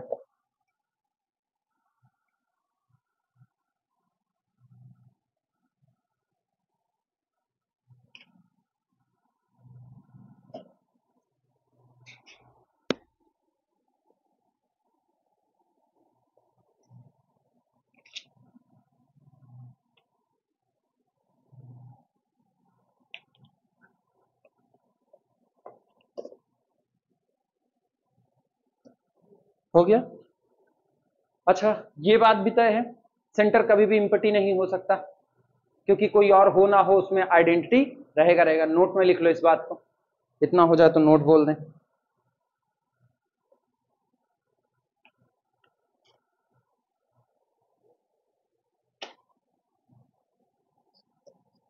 बोले लिखना, जेड ऑफ जी, नोट में लिखना, Z of G does not equal to pi as identity belong to Z of G always. Identity हमेशा सेंटर का हिस्सा होगा, इसीलिए कभी भी सेंटर इम्पटी नहीं होगा। यानी एक बात तय है, the cardinality of centre of group always greater than or equal to 1, greater than or equal to, या तो सिर्फ ग्रेटर देन 0 बोलो ना, greater than or equal to 1 ज्यादा सही है। और जिस दिन ग्रुप अबेलियन हो गया उस दिन the cardinality of centre and cardinality of group must be equal. इसका मतलब ग्रुप और सेंटर दोनों अलग अलग नहीं बल्कि क्या हो जाएंगे, सेम हो जाएंगे। लेकिन उसके लिए ग्रुप का अबेलियन होना कंपलसरी है।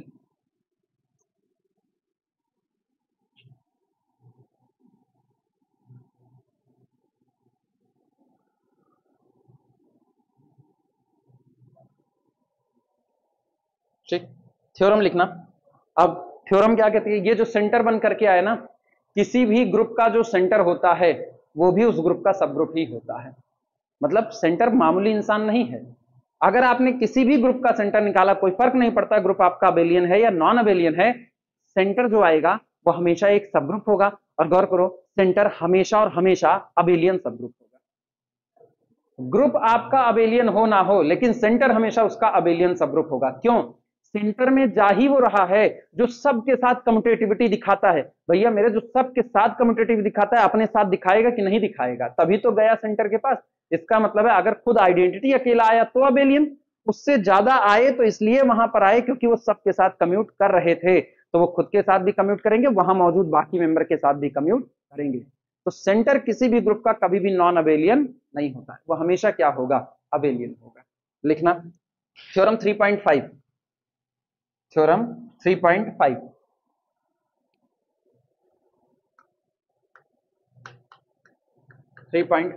ठीक। लिखना सेंटर इज अ सब ग्रुप, सेंटर इज अ सब ग्रुप। नहीं, हम अभी अबेलियन क्यों लिखें, वो बाद की बात है। चर्चा पर चर्चा के दौर में उसकी चर्चा आगे करेंगे। रिमार्क में लिख दिया जाएगा, रिमार्क के लिए भी तो कुछ रहना चाहिए ना। इसके बाद इसके नीचे स्टेटमेंट लिखना, the centre of a group, the centre of a group, किसी ग्रुप का जो सेंटर होता है, the centre of a group capital G is a subgroup of G, is a subgroup of capital जी। वो जी के लिए किसका काम करेगा, सब ग्रुप का काम करेगा।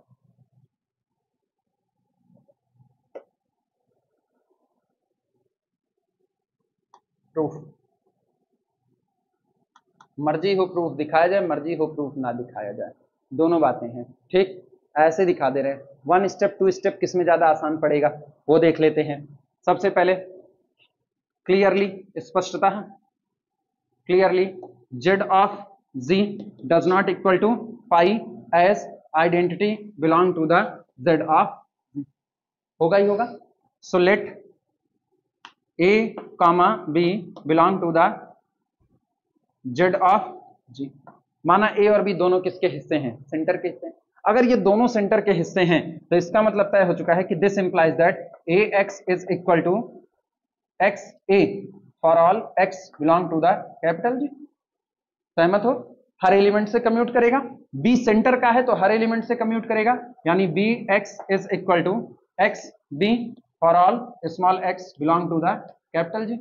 अब आपको क्या दिखाना है, आपको दिखाना है कि अगर ये सब ग्रुप होगा तो ए बी इनवर्स भी सबके साथ क्या करना चाहिए, कम्यूट करना चाहिए। 1 स्टेप से आ रहे हैं, ए बी इनवर्स सबके साथ कम्यूट करना चाहिए, अदरवाइज ये बात सही नहीं होगी। आप गौर करो, चलो देखते हैं। Now a b inverse of x is equal to कितना होगा, a b inverse of x. फंस गए यहां पर, यहीं फंस गए। बी सेंटर में है, अभी आप नहीं कहते कि बी का इनवर्स भी सेंटर में होगा, कह सकते हो, अभी तो आपने सेंटर को सब ग्रुप ही नहीं कहा है, वही आप प्रूफ करने गए, वहीं आप अटक गए। अगर बी इनवर्स सेंटर में होता अभी पट से इसको पलट देते, कोई टेंशन ना होती, लेकिन अभी आप फंस गए हो कि नहीं फंस गए हो। अब निकलने का तरीका क्या, अब निकलने का तरीका क्या, अब टू स्टेप टेस्ट वही आपको निकालेगा। क्यों टू स्टेप टेस्ट कहेगा ना, पहले क्लोजर दिखा दो, पहले दिखा दो ए बी सेंटर में होगा, ठीक, क्लोजर प्रॉपर्टी होल्ड करेगा, और फिर कहेगा for all A belong to centre a inverse also belong to centre. कुछ याद आया? हाँ, वहां पर कहे हुए थे ना, ऐसे में हम फंसेंगे जहां हमको टू स्टेप ही बलिहारी होगा बचा करके निकालने के लिए, तो अब यहां हमको टू स्टेप ही निकालेगा क्योंकि हम फंसेंगे यही बी इनवर्स पर, या कह नहीं सकते उसको। चलें शुरुआत करें, पहले क्लोजर देखते होल्ड करता है कि नहीं करता है, आओ देखते हैं। Now a be operated with x, चूंकि अब ये सब ग्रुप के मेंबर हैं, एसोसिएटिविटी को फॉलो करेंगे, तो ए बी एक्स, लेकिन आपने अभी अभी लिखा हुआ है b x is equal to x b, तो दिस इज इक्वल टू कितना हो गया, ए एक्स बी। लिख सकते हैं, कोई रीजन बताने की जरूरत नहीं, ऊपर लिखा गया है सामने। अच्छा, अब एसोसिएटिविटी से this can be written as a x into कितना बी, बाहर हो गया, और ए एक्स बराबर कितना है एक्स ए, तो ये कितना हो गया एक्स ए, और बाहर कौन बी, यानी एक्चुअल में एक्स ए बी। अब गौर करो क्या मिला, a b x is equal to x a b मिल गया, क्या कम्यूट कर गया कि नहीं कर गया, इसका मतलब, और ये बात किसके लिए है, for all small x belong to the capital G, यानी this implies that a B belong to the centre of group capital. Closure hold कर गया, अब दूसरे में इनवर्स होल्ड कराएंगे, पहले इतना नोट करो।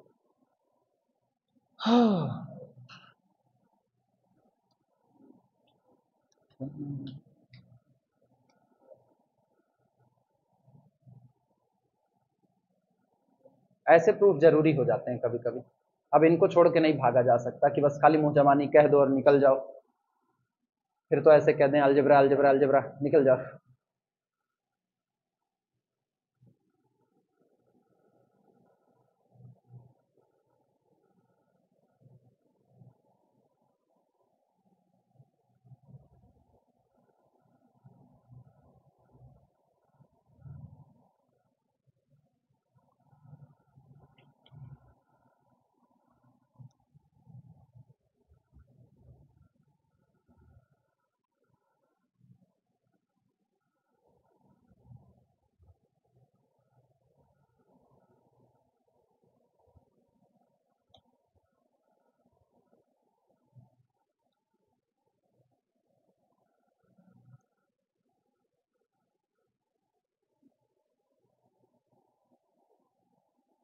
A B belong to the centre of G, for all A comma B belong to the centre of G, मतलब क्लोजर होल्ड कराया है अभी।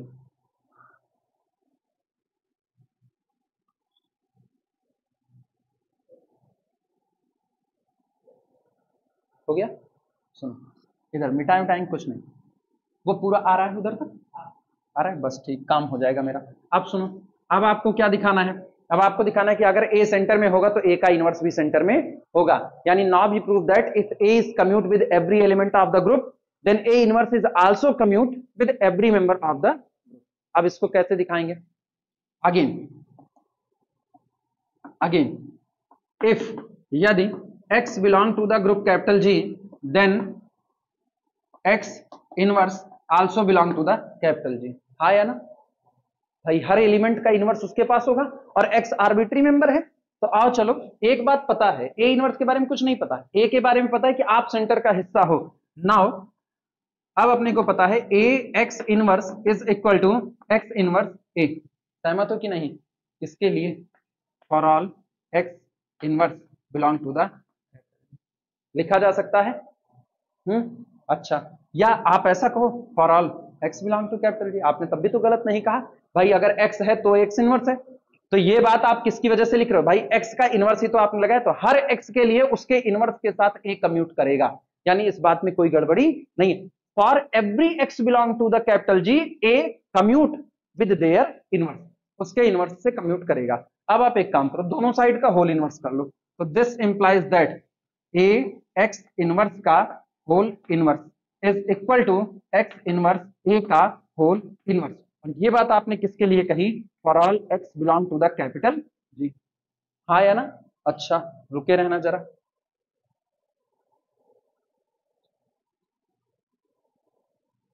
इसका मतलब ये हुआ कि यहां से हम लिख सकते हैं this implies that, reverse order में ओपन करो, X A inverse is equal to, वो कौन है? A inverse X for all x belong to the capital G. यानी if A commute for every x belong to capital G, then their inverse also commute with every x belong to the capital G. हो गया कि नहीं हो गया? Commute कर गया। This implies that A inverse commute with every member of capital G. वो capital G के हर मेंबर के साथ कम्यूट कर गया। इसका मतलब क्या हुआ? This implies that A inverse conformally belong to the centre of group capital G for all A belong to the centre of group capital G. हर एलिमेंट जो सेंटर में मौजूद है उसका इनवर्स भी किसके पास हो? सेंटर के। टू स्टेप टेस्ट से क्या हमने सेंटर को सबग्रुप साबित कर दिया कि नहीं? So by use of two step test, so by use of two step test, center of group capital G is a subgroup of capital G।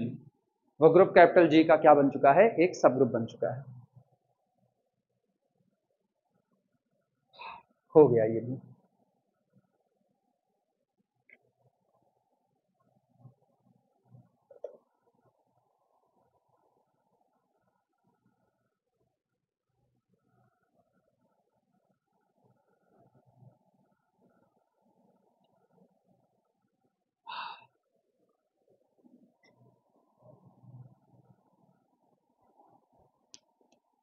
ये बताना, ऐसे लिखते रहो, ऐसे सोचते रहो ना। ये कौन है? Spam message detected. फालतू वाले में खिचखिचाए पड़े हैं। सोच करके जवाब देना, ऐसे लिखते रहो, सुनते रहो। सेंटर में कौन लोग आए जो घर के हर मेंबर के साथ कम्यूट करी? हाँ या ना? जो लोग सेंटर में बैठे क्या वो भी घर के मेंबर हैं कि नहीं है? जब आप एक सेंटेंस बोलते हो कि एक कमरे को सेंटर मान लो, ठीक, उस कमरे में वही जाएगा जो घर के सारे मेंबर के साथ कम्यूट करेगा। तो अगर उस कमरे में 4 लोग गए तो वो भी तो घर के मेंबर हैं, तो वो 4 लोग खुद आपस में कम्यूट करेंगे कि नहीं करेंगे? क्योंकि बिना उस शर्त को पूरा किए आपने सबसे पहले बहुत बड़ी शर्त डाल दी, कमरे में वही घुसेगा जो घर में मौजूद हर मेंबर के साथ कम्यूट करेगा, और आप 4 भी घर के मेंबर हो तो आप 4 भी आपस में कम्यूट करोगे। तो इसका मतलब जो सेंटर में बैठे हैं वो भी आपस में कम्यूट कर रहे हैं। तो जिस दिन सेंटर का भी सेंटर मांगा गया तो खुद कौन आएगा? वो सेंटर ही आएगा, कोई दूसरा नहीं आएगा। यानी कल को आपसे कोई कहे the centre of a group capital जी, जवाब होगा nothing, it is centre of group capital. Clear हुआ कि नहीं हुआ? बस इसी बात को हम लोग रिमार्क में लिख लेंगे। पहले पूरा लिख लो तब फिर लिखें। हो गया? इसके बाद हम लोग ना आ जाएंगे डाइहेड्रल के सेंटर पर सीधे। इत्मीनान से पूरा लिख लो, कोई जल्दबाजी नहीं है अपने को। मिटाए जाए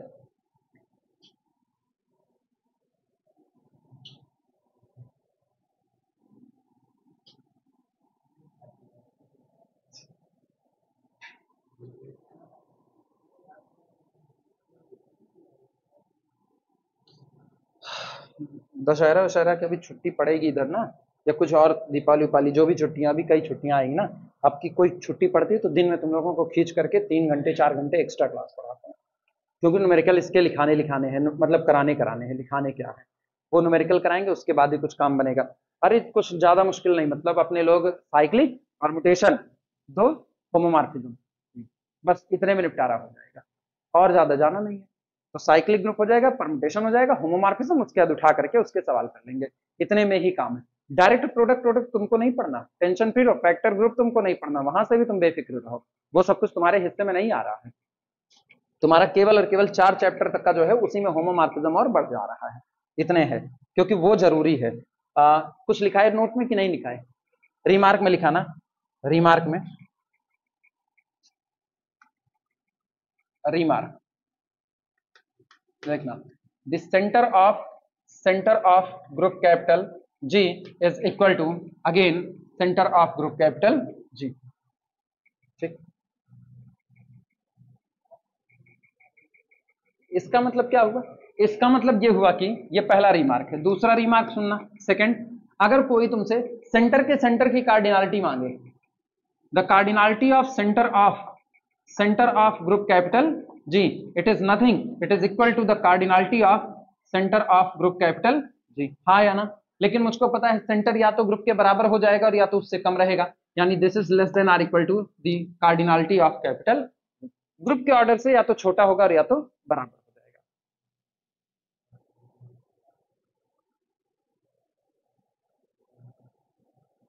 अब बारी आती है centre of dihedral group. Centre of dihedral group,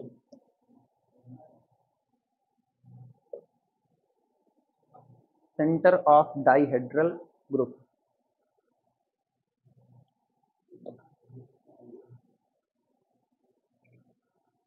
बोले लिखना heading, centre of dihedral, centre of dihedral groups, centre of dihedral groups. इसमें लिखना फॉर n ग्रेटर देन और इक्वल टू 3, मतलब अपने लोग शुरुआत कहां से कर रहे हैं? D3 से, D3, D4, D5, D6 इनकी बात कर रहे हैं। फॉर n ग्रेटर देन और equal to 3 the centre of dihedral group Dn is equal to only R0 and R180। Centre में सिर्फ दो मेंबर आएंगे, R0 और R180। कब? अगर n आपका क्या रहेगा? इवन रहेगा। D4 के सेंटर में R0 R180, D6 के सेंटर में R0 R180। ठीक, इसके बाद फिर D8 के सेंटर में R0 R180। लेकिन अगर n आपका ऑड हो गया, n is equal to odd, तो कोई नहीं आएगा, सिर्फ और सिर्फ आइडेंटिटी R0 आएगा, बस यही दो, और इसके अलावा होने वाले नहीं है।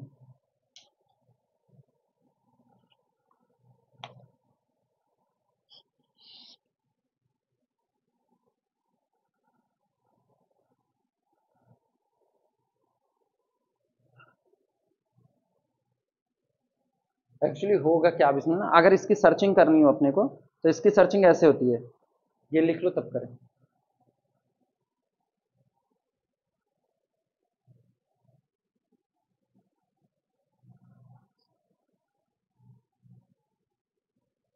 बाकायदा ये न्यूमेरिकल हो जाता है कि कैसे आप कहोगे कि यही होगा। ठीक, तब इसके लिए हम लोग एक बात जानते हैं, टेबल को अगर ध्यान में रखें, D4 की टेबल हम लोगों ने पूरी बनाई है, रोटेशन से कम्यूट करेगा, ये तो हम लोग जानते हैं। तो सेंटर में किसको जाना है? एलिमेंट को जाना है। एलिमेंट दो ही टाइप के हैं, एक एलिमेंट कौन है? रोटेशन, और एक कौन है? रिफ्लेक्शन। तो अब मुझको ये बात तो पता है कि जितने रोटेशन हो तो सारे रोटेशन से कम्यूट कर जाते हैं, लेकिन अब इसको हम डिसाइड नहीं कर सकते कि रोटेशन सेंटर में चला जाएगा। अब केवल वही रोटेशन सेंटर की तरफ बढ़ेंगे जो सारे के सारे रिफ्लेक्शन से भी क्या कर जाए? कम्यूट कर जाए।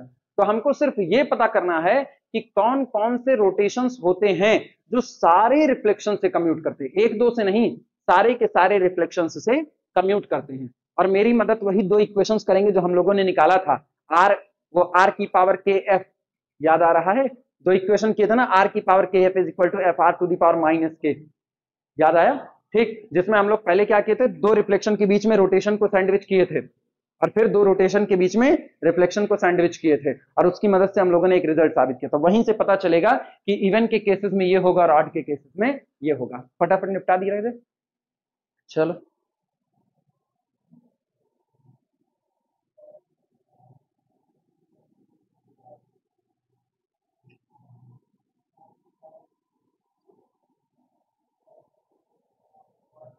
लिखना उसमें लिखो language, since every rotation in D4, इसका प्रूफ दे रहे हैं, since every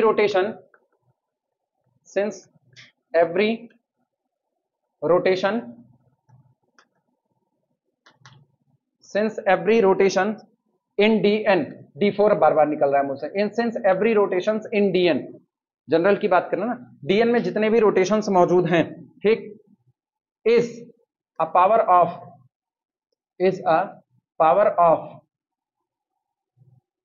is a power of R360 by n, जितने रोटेशन होते हैं 360/n, R360/n इसी की क्या होते हैं, इंटीग्रल पावर होते हैं। अरे D4 में आओ तो 360 को 4 से डिवाइड लगाते हो, 360 में 4 से डिवाइड लगा के 90 आया, तो सारे R90 की पावर में ही रोटेशन चलते हैं कि नहीं चलते। इसी तरह से D5 में, D6 में होता है, वही जनरलाइज कर दिया है, ठीक। एंड और एक बात, rotations, rotations commute with, commute with rotations, commute with rotations, और सारे रोटेशन रोटेशंस के साथ कम्यूट करते हैं, रोटेशंस, ठीक। इस बात को अंडरलाइन कर देना कि सारे रोटेशंस रोटेशंस के साथ कम्यूट करते हैं। बी नाउ इन्वेस्टिगेट, अब हम केवल और केवल जांच करेंगे, we now investigate, we now investigate when a rotation, when a rotation, we now investigate when a rotation commutes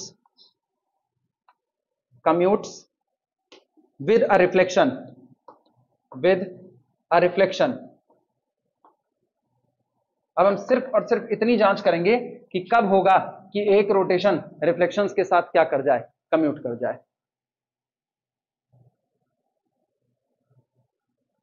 लिखना इसी के आगे। चलो मान लो F कोई भी एक रिफ्लेक्शन है, R कोई भी एक रोटेशन है, लिखना let capital R be any rotation, be any rotation and capital F be any reflection, be any reflection, ठीक, इन डी एन, इन DN।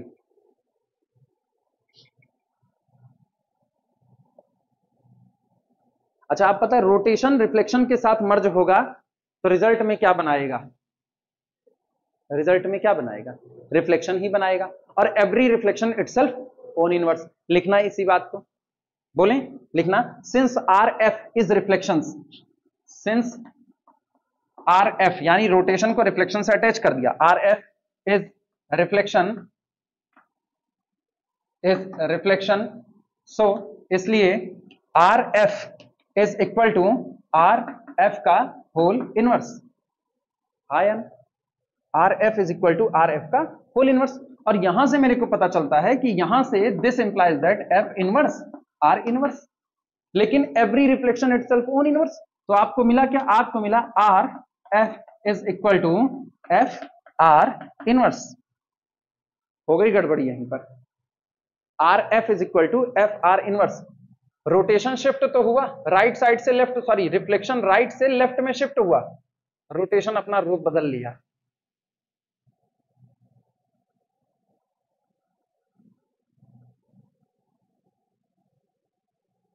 इसका मतलब दिस इंप्लाइज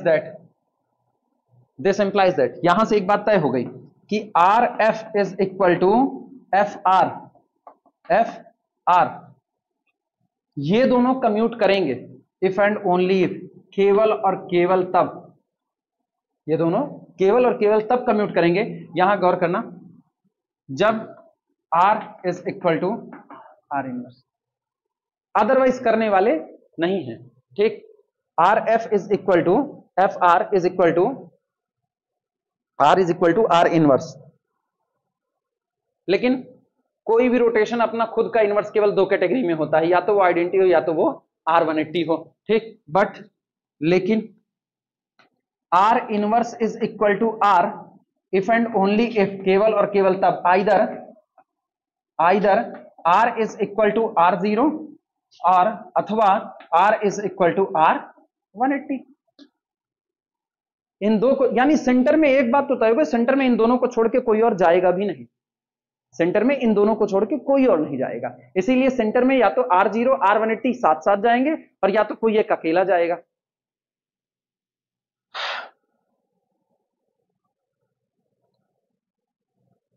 अच्छा ये बता, ऑड ऑड रोटेशन करो, ऑड ऑड रोटेशन करो, n बराबर ऑड कर दो। क्या n बराबर अगर ऑड कर दोगे 360 बटे यहां पर ऑड भर रहे हो तो क्या कभी तुमको R180 उस रोटेशन पे नजर आएगा? कभी नजर नहीं आएगा। यानी R180 present in dn only when n is equal to even. तय हो गया कि नहीं?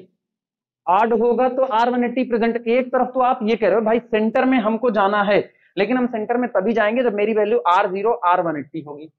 दूसरी तरफ आप कह रहे हो कि जब n आपका ऑड होगा तो हम R180 बन करके नजर ही नहीं आएंगे। तो यानी n के ऑड होने पर आप तो आ ही नहीं रहे, तो सेंटर में क्या ही जाओगे, खत्म। तो सेंटर में खाली कौन बचा?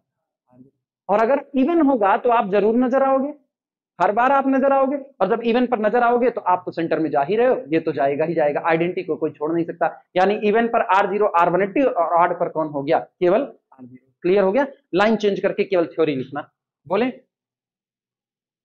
एंड R180 यहीं पर लिखना, and R180 is in dn, R180 dn में होगा, and R180 is in dn only when n is even, only when n is even. केवल तभी होगा जब n आपका क्या होगा? इवन होगा। ठीक, बस फाइनल टच दे दो। सो इसलिए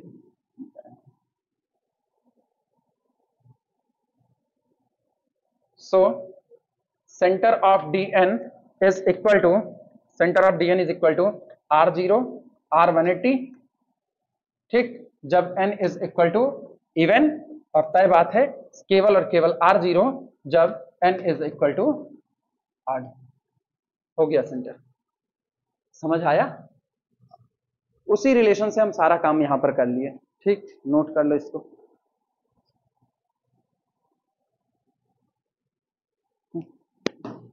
हाँ, कुछ बचा इस चैप्टर का?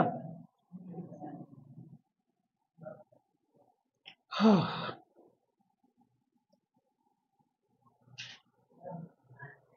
अब इसके बाद ना खाली बेस थ्योरी आती है उसकी सेंट्रलाइजर की, जो तुमको बताए कोई एलिमेंट ग्रुप के सारे मेंबर के साथ कम्यूट कर रहा है, कोई एलिमेंट ग्रुप के सारे मेंबर के साथ कम्यूट कर रहा है, ये एक अलग बात है।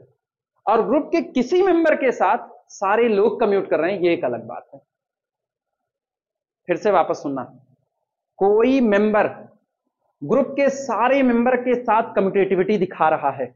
घर का एक आदमी जो सबसे बतियाएगा, किसी से बाकी नहीं लगे। घर का जो सबसे छोटा बच्चा होता है ना, वो सेंटर होता है, सबसे छोटा बच्चा। मतलब आपस में लाठी भी चला, देखो हम राक्षसों की बात नहीं कर रहे हैं, वो उनके भी गर्दन काट देते हैं, ठीक है। घर का जो सबसे छोटा बच्चा है, घर में आपस में लोग एक दूसरे से लड़े पड़े हुए हों, लड़े पड़े, दो भाई बीच में लाठी चढ़ी हुई, लेकिन अगर उसके सबसे छोटे बच्चे को देखेगा ये होगा, तो यानी उस लड़के से वो भी कम्यूट करें, तो वो बच्चा घर के सारे मेंबर के साथ कम्यूट करेगा, वो सेंटर पॉइंट हो गया है। लेकिन क्या जरूरी ऐसा है कि घर के सारे मेंबर एक दूसरे के साथ कम्यूट करें? ऐसा भी तो हो सकता है कि घर के किसी मेंबर के साथ बाकी के सारे लोग अब सोचो इस बच्चे के साथ घर के सारे लोग कम्यूट कर रहे हैं, तो इस बच्चे का वो लोग क्या हो गए? सेंट्रलाइजर हो गए। ये बच्चा सबके साथ कम्यूट कर रहा है, तो ये कौन हो जाएगा? सेंटर हो जाएगा। और अगर इस बच्चे के साथ सारे लोग कम्यूट कर रहे हैं, तो वो लोग इसके क्या हो जाएंगे? सेंट्रलाइजर। सेंट्रलाइजर पर्टिकुलर किसी एलिमेंट का होता है और सेंटर पूरे के पूरे सेट का होता है, ये बड़ा बेसिक अंतर होता है। सेंट्रलाइजर किसी एलिमेंट को देख के कहा जाता है, उससे पूछते भैया तुमसे कितने कितने लोग कम्यूट करते हैं, कितने कितने लोग कम्यूट करते हैं, तुमसे जितने जितने लोग कम्यूट करते हैं उनका कलेक्शन तुम्हारा सेंट्रलाइजर होगा, ठीक। और पूछा गया कि घर के सारे लोग किससे कम्यूट करते हैं, घर के सारे लोग, ये या उल्टा कि घर के सारे मेंबर किससे कम्यूट करते हैं। फील नहीं समझ पा रहे इस बात का ना? हाँ, वो कंफ्यूजिंग हो जाता है कई बार ना, दिमाग उसमें भन्नाता है, बता रहे, रुको रुको। हाँ, यही तो मेन है ना, क्योंकि दोनों में आप बात किसकी कर रहे हो? कम्यूटेटिविटी की बात कर रहे हो, लेकिन दोनों में कम्यूटेटिविटी की बात बिल्कुल अलग है। हेडिंग चाहे तो डाल दो, heading base theory for centralizer, heading डालो base theory for centralizer of an element, base theory for centralizer, base theory for centralizer of an element in group, base theory for centralizer of an element in a group.